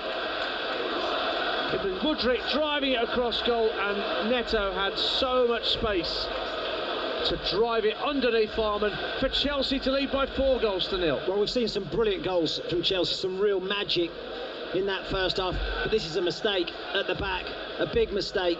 I think it's Chris Stokes who gets underneath the ball, misjudges the bounce, and Nkunku reads it. He gets through the wrong side of him, plays the ball through to Mudryk, who's really unselfish, could have gone for goal himself, could have had an extra touch and gone for goal, but sees Neto free inside the box, finds him, and Neto guides it past Paul Farman. 4-0. I mean, the game was over at half-time. It is very much done and dusted now. Damage limitation is the little phrase coming into my mind more and more as this game continues. Just a question now of how ruthless Chelsea want to be, Matt Holland. Well, I think the players are hungry to lay down markers, aren't they, to Enzo Maresca. That's the beauty of having a big squad and competition for places, that when you get an opportunity, you have to perform. Otherwise, you're going to be nowhere near that starting 11 come the Premier League Saturday. So I think the players are hungry to make an impression. There is that phrase, don't tell me, show me, about players who knock on the door and want match time. We were talking off air, weren't we, about Pedro Neto wanting to get himself on the score sheet. He has done, and here he goes again. Down the right-hand side for Chelsea. Cuts it infield to Dewsbury Hall, lays it off to Cassidy. Cassidy dispossessed for a moment, but good strength from the Italian, and fires it out via Chilwell to the left-hand side for Mykhailo Mudryk, faced up by Eccleston. Now it's back out on that left-hand side with the Ukrainian. Once again, Eccleston just trying to man-mark him. Mudryk goes past him, plays it across the face of goal. It's headed out to the edge of the box. Dewsbury Hall forces a fantastic save from Barman, flinging himself to his right to tip it behind for a Chelsea corner. That was so nearly 5-0. Well, if you're coaching Mykhailo Mudryk, you just say to him, stand up your defender, run at him. Take him on for pace, because you've got the beating of him. And I don't mean just tonight. I'm talking about every week. You know, he's so quick. Just have that belief and confidence in yourself that you can do it. Short corner for Chelsea. It's played to Chilwell, level with the edge of the area, left-hand side. Now rolled in field for Mudryk. A few shouts of shoot from the Chelsea fans around us, but he'll just lob it into the area. Badiashile tries to turn it goalwards as he runs across the 6-yard line, but he can't get the connection he wanted, and it's just dribbled behind for a Barrow goal kick. With all the players you wanted that to fall to inside the box, it probably wasn't Benoit Badiashile. On the swivel. Didn't even get a connection, did he? Or not much of one anyway. No, it dribbled a bit away from him, Benoit Badiashile. But it is 4-0 to Chelsea. Of course, stumped downfield by Paul Farman, who was unfortunately credited with that third Chelsea goal as an own goal. It seemed to come off his backside or his lower back and into the net after Felix's free kick struck the base of the post after about half an hour. Chilwell with a throw for Chelsea. Goes down under pressure from Gerard Garner and will have a free kick.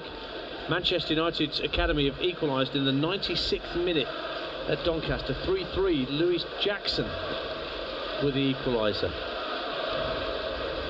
Here's Badiashile in front of his own penalty area for Chelsea in this revamped defensive line, a back three they've got, which goes Disasi, Badiashile, Vega from right to left.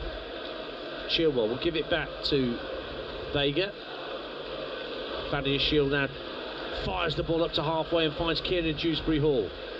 Neto calling for it on this near side, but he's immediately faced up by a defender. Lovely ball floated down the right side of the box for Felix. Little drop of the shoulder, pulls it across the face of goal, just gets away from Nkunku, who wants his hat-trick, and Barrow should be able to clear their lines. 4-0, 51 minutes gone. They do indeed clear their lines. Dominic Telford finds Sam Foley, and he was barged into. And Stephen Clements wants more than just a free kick, I fancy, but a free kick is all that there is for Barrow. So Chilwell back in the Chelsea team for the first time since April, out there as part of a revamped Chelsea backline that might just have conceded a corner. It's a free kick in actual fact, as Badiashile barged into Gerard Garner, and Barrow have a free kick down the left-hand side of the box, right in front of their fans at the shed-in. 4-0 Chelsea. Who have been in great voice. Credit to those supporters that have made the 305-mile trip down to Stamford Bridge. I'm trying to think which service station they're going to hit first on the way back. They'll be going straight to work, won't they, in the morning? Quite possibly. It won't be far off it. Be a few cans of energy drink maybe sunk by one or two if they're trying to be responsible. I'm going for Cherwell Valley on the M40. I reckon that's where their first stop will be, of several. Yeah. Free kick to Barrow down the left-hand side of the Chelsea box. And Kean Spence and Ben Jackson, the two players standing with Jackson left-footed, could sort of swing it away from the goalkeeper, but it's Spence to go for the near post. Good save by Jorgensen. That was on its way in. Good goalkeeping. Comes back to Spence on this near side. The Barrow left. Jackson does swing it in left-footed. Sam Foley tries to work it back across the face of goal. It's back with Ben Jackson. Right-footed ball in. Half volleyed, cleared by Badia Shield. Not too convincingly. Barrow have it back. And Foley hits a good ball out to Eccleston. What can the former Chelsea kid do against Badia Shield? Down the right-hand side of the area. Makes room for a cross. Decent ball in. Headed away by Disasi. And Mudryk protecting the ball from the on-rushing Foley inside his own box. Knocks it back for Badia Shield. But Eccleston's there again for Barrow. But his header down. Would have found 2 Barrow players offside coming back from offside position, so they leave it well alone. And then Dewsbury Hall's foul. Telford finds Foley. Oh, tried to sneak it into the box for Garner. Almost found its way through, but instead Cassidy brings it away very stylishly until in slides Dean Campbell with a no-nonsense clearance to put it out for a throw. 4-0 Chelsea. Matt Holland. Good period for the visitors. Keeping the pressure on, keeping the ball inside the Chelsea box, and a decent effort actually from Kyan Spence towards the near post. Jorgensen had to make a smart save down to his right.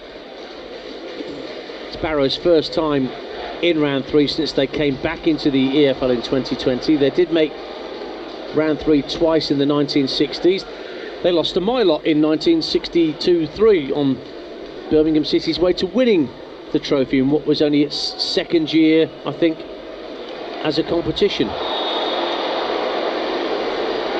Ball sent down the Barrow right, but Eccleston is offside. One previous meeting between these two sides finished 5-0, didn't it? FA Cup 1958, I believe. I don't think anybody out there was involved that day. Because that's what you look at, isn't it? Was anybody involved last time these two teams played? We certainly weren't commentating. No, we certainly were not.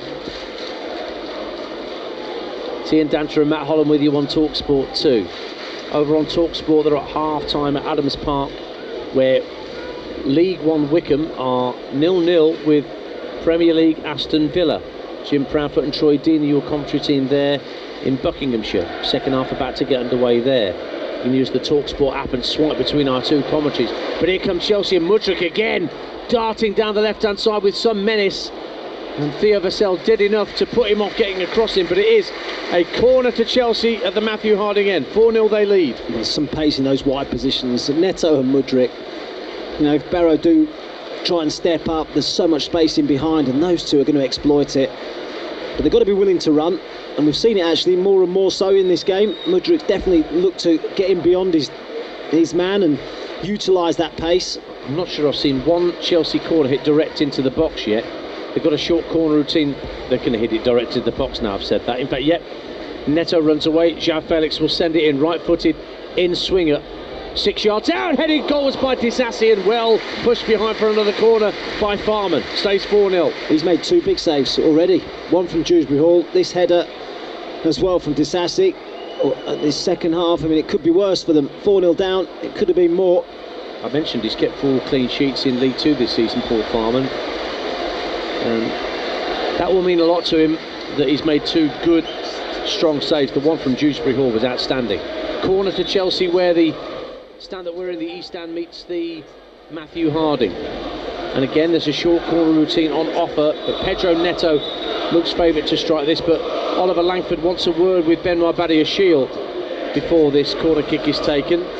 Doesn't like the pushing and shoving that he's engaging in the penalty area, so a bit of a ticking off for the Chelsea number 5, who can now retake his position now that the ticking off is finished. And Neto has actually 2 players with him for a short corner option. Felix standing right next to him, and Chilwell about 10 yards further back down the touchline.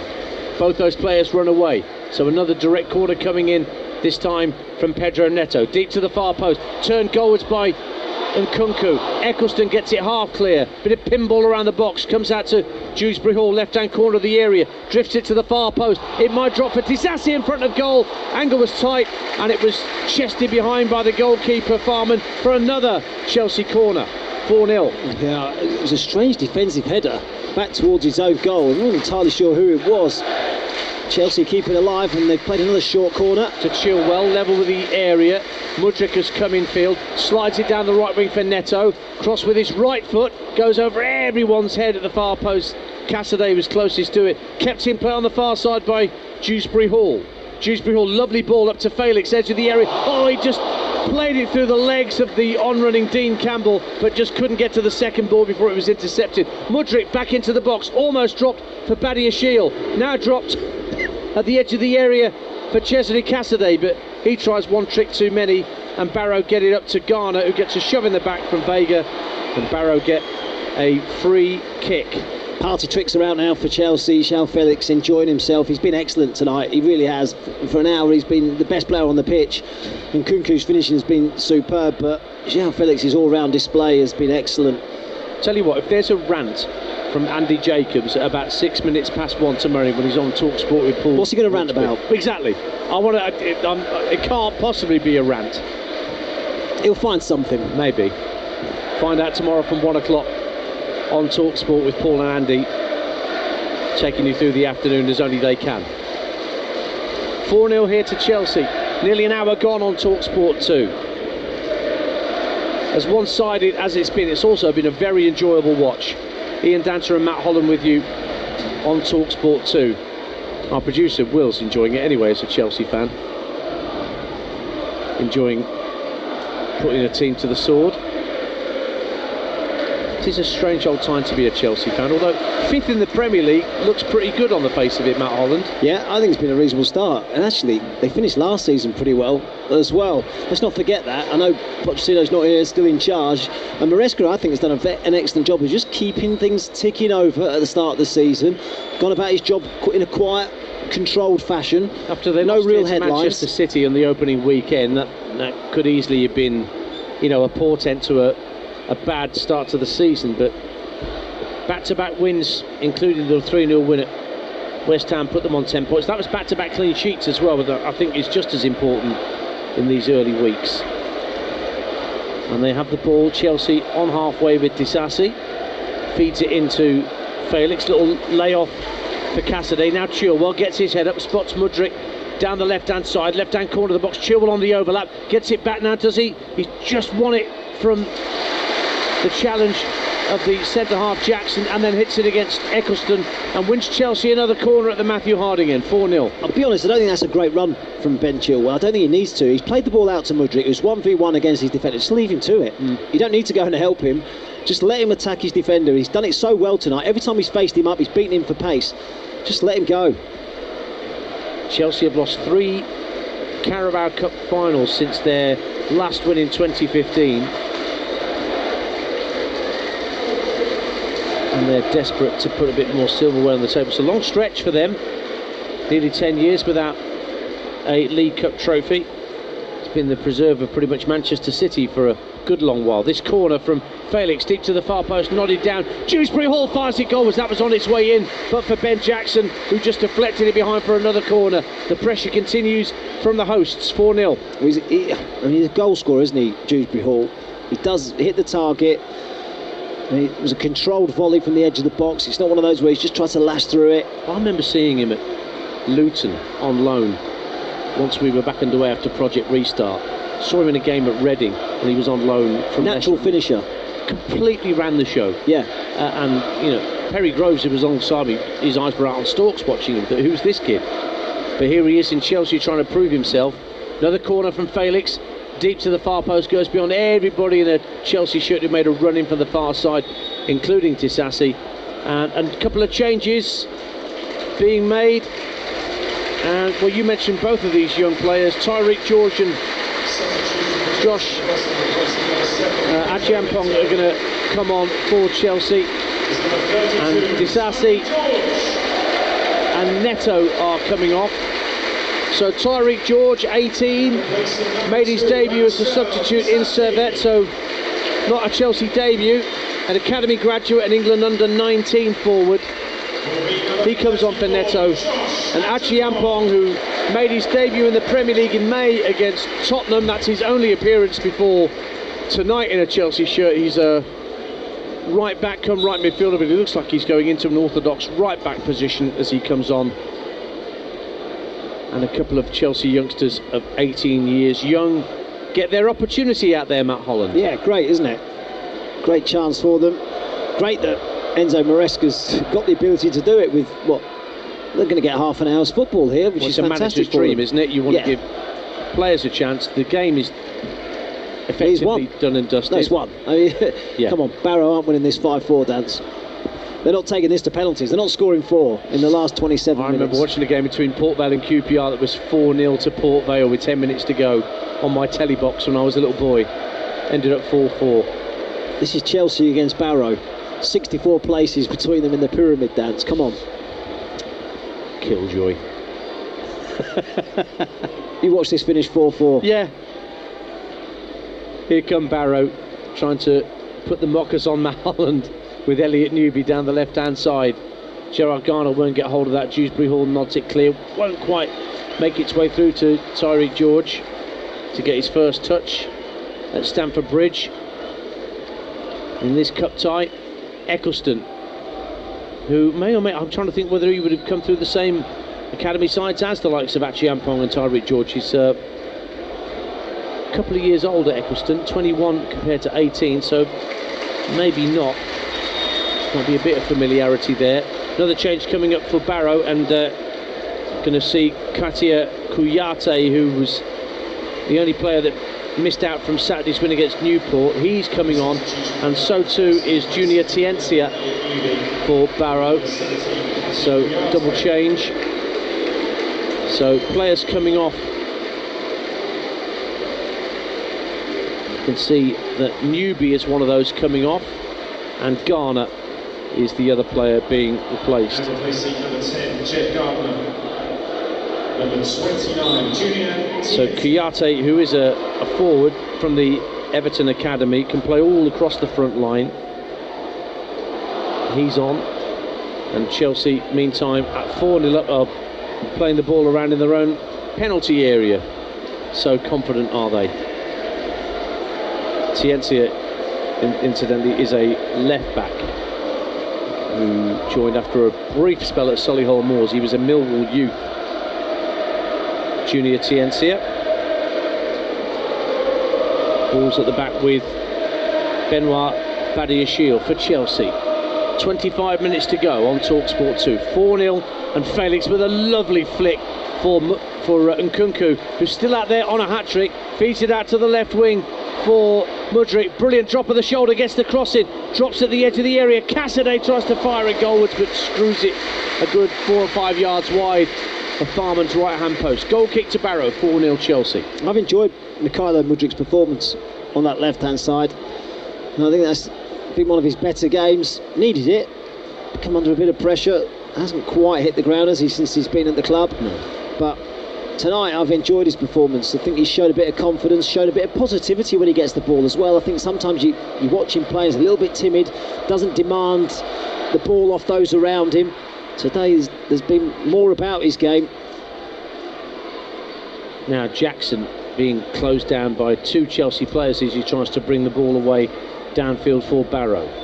Foley, he's being pressurised by Tyreek George, knocks it infield to Jackson. Lovely ball round the corner, and that will get Kian Spence in down the left-hand side. Goes to ground under minimal pressure, but Achiampong did foul him, says Oliver Langford. And Barrow have themselves a free kick at the left-hand corner of the Chelsea penalty area, and a chance to send something goalwards here at 4-0 down. Yeah, didn't look a lot in that. Achiampong using his body strength, getting across his man, showed good pace to get himself back as well. I think it's a little unfortunate to have had a free kick awarded against him. Well, Spence and Jackson are again the 2 players standing over the Barrow set piece, right in front of their supporters in the shed end in that corner just down to our left hand side. Favours the right footer here in terms of Kian Spence, I would say. It's almost at the left hand corner of the penalty area. There's a 3-man Chelsea wall protecting Philip Jorgensen's near post. So will it be Spence or Jackson to hit it for the Cumbrians? It is Kian Spence, right-footed, decent delivery and pushed away. Could have caught it actually, Philip Jorgensen, but elected to push it behind. Eventually trickles behind for a corner kick to Barrow. 4-0 Chelsea. Well, there's a fair bit of power on that. I can understand Jorgensen. just decided to punch that away. The ball was just moving a bit in the air as well. He caught it quite sweetly. He was positioned well though, wasn't he, to deal with it? He was in the right spot. Corner that Jackson will take over on that far side.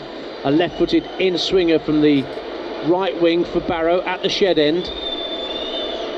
Bit of bumping and boring in the 6-yard box. Ball goes onto the 6-yard line, headed up and out by Badia Shield. Nodded back into the area, might drop for a Barrow player in front of goal. It's pinball around the area, and finally it comes off the boot of Tiencia, and Jorgensen can just catch it on his 6-yard line. That was bedlam inside the Chelsea 6-yard box just for a moment, but it stays 4-0. Just wouldn't fall, would it, for a Barrow player, and the away end anticipating that finding its way into the back of the net, but it just wouldn't fall. It reminded me of there was a goal-mouth scramble, I think for QPR's equaliser at Sheffield Wednesday a couple of weeks ago. Yeah. Where it was just bodies everywhere, and eventually I didn't know where the ball was for about 10 seconds, and then it gets slammed into the back of the net by QPR. What we just saw there wasn't far behind that. Here come Barrow again, it's with Dean Campbell. Lovely ball floated down the left-hand side. Can Tiencia keep it in play? Not quite, as he tried to fire it across the face of goal. It actually was Kouyaté who fired it into the side netting, and that's a goal kick to Chelsea. And we've got just over 20 minutes to go on TalkSport 2. Still 0-0 between Walsall and Leicester, which has had the same amount of time roughly as our game has had. And it's still 0-0 at Adams Park into the second half, live on TalkSport, between Wickham and Aston Villa. So there is jeopardy around tonight in the Carabao Cup. Manchester City look safely through 2-0 up against Watford. Chelsea look to be home and host here. As soon as I say that, Villa take the lead at Wickham Wanderers, and it's Emi Buendia on his route back from that horrific injury who's put Villa ahead 10 minutes into the second half, live on TalkSport. Kouyaté has the ball on halfway for Barrow, running at the Chelsea backline, got them backpedaling a bit. Tries to just drag it into his own path with a bit of skill, but he dragged it too far across and Chelsea could retrieve possession. Mentioned Kouyaté was in the Everton Academy, came here in the summer and thanked Barrow for believing in him, for giving him an opportunity after being released. And that can never be a very nice feeling when you're released from an academy. Well, no, I mean, I'll say I've been there, really. You were at West Ham, I guess? Yeah, I was offered a contract to stay, decided to leave, needed to be playing first team football at that age, 20 at the time. But sometimes you have to take a step back to come back forwards again, and it's a real test of character when you get released. You can go one of two ways. Chelsea win it back again, deep inside the Barrow half. A chance for Tyreek George to score his first goal as a senior Chelsea player, and he screws the shot wide from inside the box. Barrow nearly punished again for giving the ball away. 4-0 it stays. Well, they should have been punished further, because this is a great opportunity for Tyreek George. That 12 yards out, slight angle, goalkeeper coming out of his goal quite quickly to narrow the angle, but he still had plenty of room to aim at. Just dragged his shot wide of the post for a moment. I think it was about 4-on-2, real overload on the right hand side. Tyreek George was in acres of space, couldn't quite find the back of the net. No, just saying, when you get released, you know, your attitude can be, well, okay, well, I'm never going to make it, or do you know what, I'll show them and I'll get myself back into a position where, you know, at the top level and the top table again. And you know, you have to rebuild. Sometimes, as I say, you have to go backwards, realise that you're maybe not quite ready at that stage of your career to play at that level, but don't ever doubt your ability. Oh, Eccleston, good run down the right hand side for Barrow to the dead ball line, tries to pull it back and it's deflected behind by good defending from Vega. Corner kick though to Barrow at the shed end, still 4-0 to Chelsea. And the other thing is, when you get released, ultimately it's one or two people's opinions that count. Well, you might go somewhere else and those one or two people that make the decisions actually have a different opinion of you as well. So the game is about opinions. Well, next thing you know, you're Lenny Lawrence's main man down at Bournemouth. Lenny Lawrence? I got it wrong, did I? Mel Machin? Neil Machin. Mel Machin, yeah. Mel Machin, that's it. Oh, he was the manager Mel at Machin, Bournemouth. Because you went to the manager's office every Friday every morning day. Every day. For a cup of tea. How the lads? What's going on? What's going on? Spy in the camp. Spy in the camp. How are the lads? If you don't ask questions, you don't understand. You don't get answers. Yeah. You don't know what's going on, do you? And Matt Holland went on to have an illustrious career. Who knows what Katia Kuyate could achieve. Now he's dropped down from a Premier League academy side to have a go as a 21-year-old at League Two football. Hasn't scored yet in what will be 11 appearances after coming on as a sub tonight. But he's part of a vibrant squad that is at the top of League Two at the moment. And they have lots of potential for the season to come. Credit Pete Wild for a lot of the building blocks that were put in place. Mudryk for Chelsea gets into the area, tries to pull it back to find João Felix, and a little foot in from Chris Stokes did enough to keep the ball away from the other number 14 out there. Just the beliefs come back to Mudryk. Oh, now Farman. Oh, he's been dispossessed by Nkunku, who scores his hat-trick for Chelsea, and a horrible moment for the Barrow goalkeeper, who holds his hand up apologetically in Paul Farman, who was trying to play the ball around inside his own 18-yard box, dispossessed by Christopher Nkunku, and he has a hat-trick that he's been sitting on since about the quarter of an hour mark. But as we reach the late stages of this game, he has his third. Chelsea have their fifth. Chelsea 5, Barrow 0. Yeah. Paul Farman thought he had about half an hour on the ball. He didn't. He had less than a second. He had a touch, thought about it, had another touch, and Nkunku read it, was quick to react, nicked it off him, could have played a teammate in, but had the awareness to swivel, turn, and poke it into the empty net and complete his hat-trick. He's been excellent tonight, a terrific all-round performance from him, deserves his hat-trick. As I say, he's probably, I think, the best finisher at the club. On to 6 goals for the season. Not a bad return already, is it? And a double change being made by Chelsea on the back of that 5th goal. João Felix is coming off, and Nkunku, having just got his hat-trick, is coming off. Carney Chukwuemeka, former Villa Academy graduate, is going to come on for Felix. And Marc Guiu, 18-year-old Spaniard who joined in July from Barcelona, made his debut against Manchester City as a sub late on and played both of the Europa League ties against Servette. He's coming on as a double change for Enzo Maresca. So the question to ask about Nkunku is, and I guess I know the answer based on what Nicholas Jackson did at West Ham last weekend, is how hard is Nkunku pushing Jackson for a starting berth here on Saturday against Brighton, live on TalkSport 2, Matt? Yeah, I mean, he's got to be close, hasn't he? It's a terrific performance tonight. His finishing is excellent. I think his all-round game has been pretty good as well, and links up nicely with João Felix. Nice link up between the two substitutes, Chukwuemeka and Guiu. Out to Tariq George, another substitute, into the box, right-hand side, fires the shot across the face. He got it. It's a good save by Farman. Got a strong wrist on that and got it clear. But Chelsea have it back.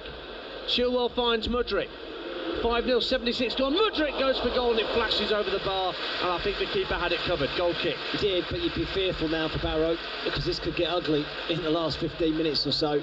Tired legs out there, they've got through a lot of work. The adrenaline of being here at Stamford Bridge as well will be taking its toll now late on in the game. And newly introduced motivated Chelsea players out there. Absolutely, and they look like they've gone up a little gear again, Chelsea. It's going to be a tough last 15 minutes or so for them. That's what we're into. In actual fact, there's 13 minutes of normal time to play. Farman will clear the ball right-footed downfield. He's getting the bird from some of the Chelsea fans as he takes the goal kick downfield. And holding on Tariq George in the centre circle gives Chelsea a free kick taken by Barry Shield. Chelsea's under 21 to 3-0 up, 3-1 up, forgive me, at Bromley. Harvey Vale's got his second of the night for the academy squad. Harrogate won, Liverpool won in the same competition. James Norris has equalised. We're at Anfield tomorrow night on TalkSport 2 for the all Premier League tie, Liverpool-West Ham.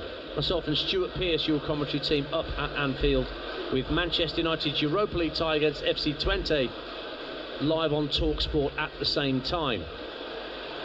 Good tenacious work from Barrow in the midfield to win the ball. Dominic Telford goes down on the halfway line. Bit of a goal machine in some of his previous clubs. Only got one so far this season, former Crawley centre forward. Out on the right hand side for Barrow. It's one of those changes. Chelsea have possession, just shy of the halfway line, and it's brought forward by Achiampong. Is George, faced up by Kouyaté. Little quick feet from him as he moves the ball in field and finds Badiashile on the halfway line. Vega, just on the other side of the centre circle, takes it off him. Strokes it out to Mudryk, who almost put it straight out of play beyond Mudryk, but the Ukrainian did well to keep it in play. And now Cassidy, Chelsea just calming things down here, just knocking the ball around and waiting for a chance to go through the gears. Here's Dewsbury Hall. I've just seen Stephen Clements though just saying to his team, get behind the ball, behind the ball, because you don't want to be totally embarrassed, do you? Mudryk, will he drop the shoulder and go at Eccleston? Not this time. He knocks it in field. Very strong pass into the feet of Chukwuemeka, who holds it up well. Dewsbury Hall tried to give it back to him, only half cleared by Barrow. George picks it up at the right hand corner of the penalty area. Kouyaté with him, now Chukwuemeka, lovely ball into the area. Surely Guru's being held, his shirt was being held by the defender Chris Stokes, but the referee Oliver Langford didn't spot it, and in actual fact he's given a goal kick to Barrow. 5-0. I mean, he just hasn't seen it, has he? It's a clear pull on the back of the shirt. It should have been a penalty. He's gone in on goal. Well, you couldn't see what number he was. No, that's how much he was pulling on the shirt. He's been dragged back, yeah. I think from the referee's perspective, he's probably got an obstructed view. Couldn't see it clearly. Maybe I'm just being kind. Just over 10 minutes to go. 5-0 to Chelsea. A hat-trick for Christopher Nkunku. Maybe he was being kind. Maybe. By not giving the penalty. But he's not meant to be. That's not in the laws of the game. No. You know, there is not a law for the referees to say be kind when a team is 5-0 down. Call it as you see it. But maybe he did not somehow spot what we could see from up here with our bird's eye view. Nevertheless, it's all semantics. Chelsea are going through very, very comfortably here. Barrow in possession with Tienzi on the inside left channel. Comes in field. Good challenge at Chiampong to win it back for Chelsea, but striding in is Chris Stokes to win it back. Bromley 2, Chelsea 3 in the Football League trophy, so Bromley not done yet. Good run down the left-hand side by Kouyaté. Real box of tricks down that left-hand side, and he's won a corner and he's whipping up the Barrow fans behind the goal. You've got to love that. You've got to love that. 5-0 Chelsea, and he's whipping up the fans. Brilliant, isn't it? You still fancy this. Fancy there's a chances of a goal. Corner, pretty much everyone forward. I wonder if the goalkeeper fancies getting forward for this. Well, he does fancy it. He's on the halfway line virtually. Practically, isn't he, Paul Farman? So, make up for his mistake. Yeah. Corner kick in front of the Barrow fans at the shed end. Flung in by Jackson to the far post. Chilwell's the defender at the back post, heading it out. Where's that going to drop? It drops for Guiu, who can bring it forward. Mudryk is the only player up with him in a blue shirt, and good tracking back from Kian Spence to get a toe end on it, so it squirms back to his goalkeeper. 5-0 Chelsea. Oh, he just didn't see Mudryk away to his left-hand side. Mudryk was free, made an excellent run, didn't get his head up, didn't see him. Ball downfield, looking for Dominic Telford. Goes out of play. Eccleston will have the throw, level with the Chelsea penalty area on that right-hand side. And tries to play a 1-2 with Kian Spence, but it comes back to Chukwuemeka. Chilwell clears the ball downfield, ricochets back into the path of Cassidy, and there's space on the right-hand side for Achiampong to bring it up to halfway. Tried to slide it into the path of Tyreek George, but overhit the pass. And Barrow have themselves a throw in, and they've got 7.5 minutes plus added time, Barrow, to see if they can get a consolation goal and ruin a potential clean sheet for Philip Jorgensen. Long ball downfield looking for Kouyaté, headed clear by Badiashile. Achiampong under pressure from Kouyaté does well to keep it in play on this near touchline, but eventually runs out of room, and it will be a throw to Bromley, right down beneath our commentary position here at Stamford Bridge. Still Huddersfield 0, Blackpool 2. Leyton Orient have equalised against Peterborough, Charlie Kelman made it 2-2 early in the second half, and still 0-0 in League One between Wigan and Stevenage. Those are the 3 games in League One tonight. How many of those 3,000 Barrow fans are going to make it to Priestfield on Saturday? Big game that, against Stephen Clemence's former club. There'll be a few, maybe not 3,000. Here's Chukwuemeka knocking into the air looking for Guiyu, but that was well watched by, I think it was Theo Vassell, it was indeed, who made sure that Guiyu couldn't get a toe end on the ball and that Farman, the goalkeeper, could claim it. 5-0 Chelsea. Yeah, mentioned that game. Big game for Chelsea as well. Home to Brighton. Which is live here on TalkSport 2 on Saturday afternoon as part of game day. I'll set him up, you finish and dance. That's always the plan. Teamwork makes the dream work. It's Alvin Martin who's going to be alongside me at the bridge here on Saturday. Perry Groves is on wading duties at Arsenal, I think. Corner kick to Barrow. Again, a huge roar from those behind the goal at the shed end. Reached that decision from Oliver Langford. What can they make of this corner kick, the Cumbrians? It's Kuyate again, geeing them up. Yep. Yeah, they've got 2 interesting away matches to come. Not just Gillingham, but Doncaster, who haven't started the season too badly in League 2. And then home to Cheltenham, Gillingham. So they have a corner. Do Barrow, which is sent in by Jackson, right-footed, punched away by Jorgensen, who's being held by a Barrow player. So it's going to be a free kick to Chelsea. Looking at Chelsea's next few games, we mentioned Brighton here on TalkSport 2 Saturday afternoon. Then they've got Ghent here next Thursday in the Europa Conference League. And then a third home game in a row, a week on Sunday against Nottingham Forest, who, let's not forget, won at Liverpool only a week or so ago. And then a trip to Anfield. Then they go to Anfield after the October international break. Change for Barrow late on. Off has gone Chris Stokes, and on comes a really experienced player in David Worrell. 627 appearances now in club football for the former Port Vale man. Spent 6 years there at Vale Park before coming to Barrow. Just 34 years of age though, still got gas left in the tank, you would say. And he's on for the last few minutes for Barrow, trying to see this game out and not let the score get any worse. It's 5-0 at the moment to Chelsea. Oh, given away inside the Chelsea half by Vega, missing out Cassidy. Kuyate, good stencil, got himself onto his left foot, but the shot was wild. He tried to wrap his left foot round it from fully 30 yards out, but it went way. He's had a good game tonight. Much needed confidence boost for the Ukrainian. Just turns away from the attentions of Telford. Now Cassidy on halfway for Chelsea. Plays the ball across to Achiampong. Drives into the Barrow half. Out to this near side for George. George elects to go back to the halfway line and Badiashile. Just exchanging passes with Vega by the centre spot. Cassidy again.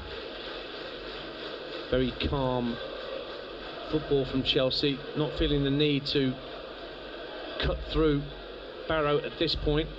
Going to have one added minute apparently at the end of the 90. That's all.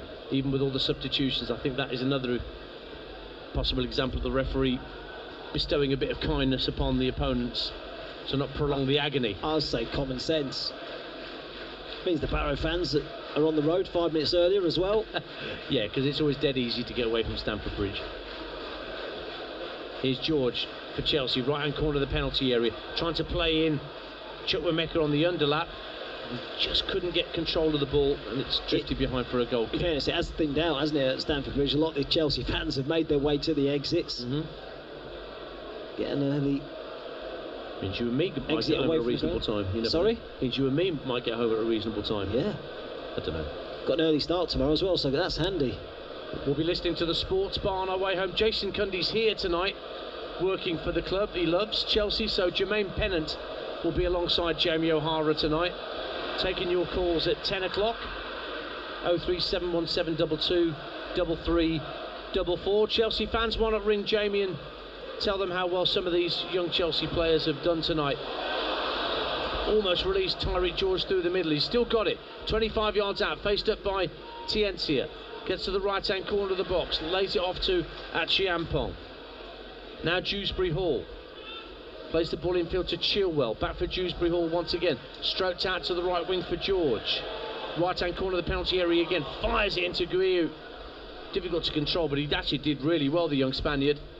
Then the ball's given away by Achiampong.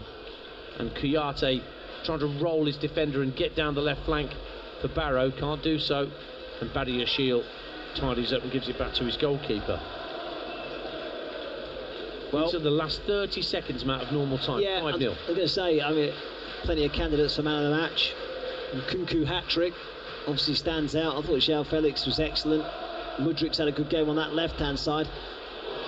Now, here's Chukwuemeka inside the area to make it 6. Oh, that's wild. Absolutely lashed at it, off balance, and the ball nearly hit the corner flag over on the far side of the field. I think we can safely say that's a goal kick. And that won't be on his highlights reel when he puts one together. But in terms of man of the match, you know what? Yeah. I wouldn't mind saying the Barrow fans have been absolutely outstanding. From start to finish, they haven't stopped singing. They haven't stopped backing their team. You know, they've been thrashed 5-0, but they've given a really good account of themselves, and the fans are still going now. Brilliant support. Yeah, 3,000 Cumbrians have really enjoyed their night, even if they've not enjoyed just seeing the ball hit the back of the net 5 times at the wrong end.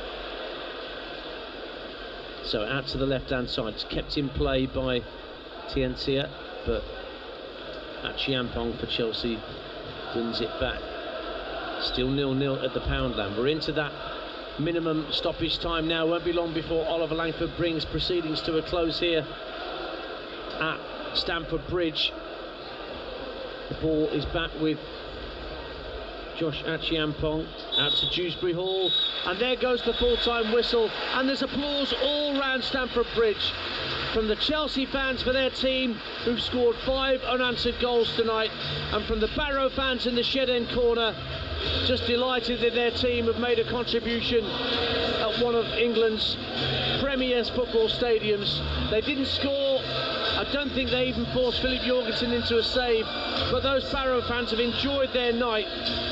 Nevertheless, Chelsea have a healthy victory and are through to round 4, last season's beaten finalist. A hat-trick for Christopher Nkunku, goals as well from Pedro Neto, his first for Chelsea, and an own goal from Barrow keeper Paul Farman after a João Felix free kick struck a post and hit the goalkeeper on the back to trickle over the line. Job done for Chelsea, Matt Holland. Yeah, absolutely. Very professional job. But started sloppily enough. First 5 minutes gave the ball away pretty much every time they had it. But a moment of quality got them ahead, and then it was pretty much cruise control after that. And Nkunku was excellent up top. I thought he and João Felix, their combination play was brilliant between those two. I thought they were fantastic. Mudryk was, I think, got more confident as the game wore on. Took his man on, used his pace. Neto was lively on the right, an opportunity to get some of the youngsters a game with Tyreek George and Achiampong coming on. Ben Chilwell got minutes. Look, it's the perfect night for Chelsea. You know, the players who are on the fringes, who are maybe not going to feature too much this season, they've had some game time. They've won the game, they're in the hat for the next round. And Barrow, well, look, they've got bigger fish to fry, haven't they? It's all about League 2 and trying to get promoted into League 1. But a valiant effort from them, showed a big heart, worked incredibly hard. Just the difference in quality between the two was evident. Barrow players and staff, including manager Stephen Clements, all going to applaud their fans in that corner down to our left-hand side. And boy, oh boy, how the Barrow fans are responding. If you didn't know the score and you were looking at that, you'd think that Barrow might have forced penalties. Or yeah, an empty stadium around the rest of the stadium. Chelsea sort of meandering their way around to minimal applause. The Barrow fans in full voice all stood up singing the names of the players and the team, and they're all bowing in front of them, taking the acclaim and taking the applause. Including Stephen Clements, who's at the end of the line wearing his black cap and appreciating the distance that these fans have travelled to cheer on their team. Other tests to come in League Two, with tricky matches against Gillingham and Doncaster on the immediate horizon for the Bluebirds. But I'm sure Stephen Clements will try somehow and use this game as a motivational tactic once Barrow get back to their League Two commitments, Matt. Yeah, great experience for them. Great opportunity to play against some of the best players in the world. Did you have a similar experience when you were at Bournemouth, where you went somewhere huge early in your career? Not huge. I played against Watford and Luton when they were in the Championship. We were in League One. When I was at Ipswich, we played Man United in the Cup 1997, beat them 2-0 at home. That was sort of the first experience of playing against one of the big boys. So, yeah, it's great when you play against those top players. It's a real test for you to see where you are, see how much learning you've got to do as well. When you play against the best players, you realise what they do well, and you try and take bits of it and try and take it into your own game. So, yeah, great chance to play against some big names. Manchester City are through. They've beaten Watford by 2-1. There could well be a penalty shootout on the way at the Poundland, Matt, because they're into added time, and it is still 0-0 between Walsall of League Two and Leicester City of the Premier League. Wow. And Matt Sadler, who I know well, he was a Birmingham City left back, came through the academy. I never necessarily thought he was managerial material when I met him, but he got the job and took over from Mike Flynn. Walsall very nearly made the playoffs in League Two last season, and here they are on the verge of forcing a penalty shootout at the Poundland against Leicester City. We may well pick up coverage of that here on TalkSport 2 in a moment. It's still 1-0 to Aston Villa at Wycombe Wanderers in the TalkSport commentary right now, with Troy Deeney alongside Jim Bradford. But Troy will be interested in that scoreline potentially from the Poundland, because Walsall was where he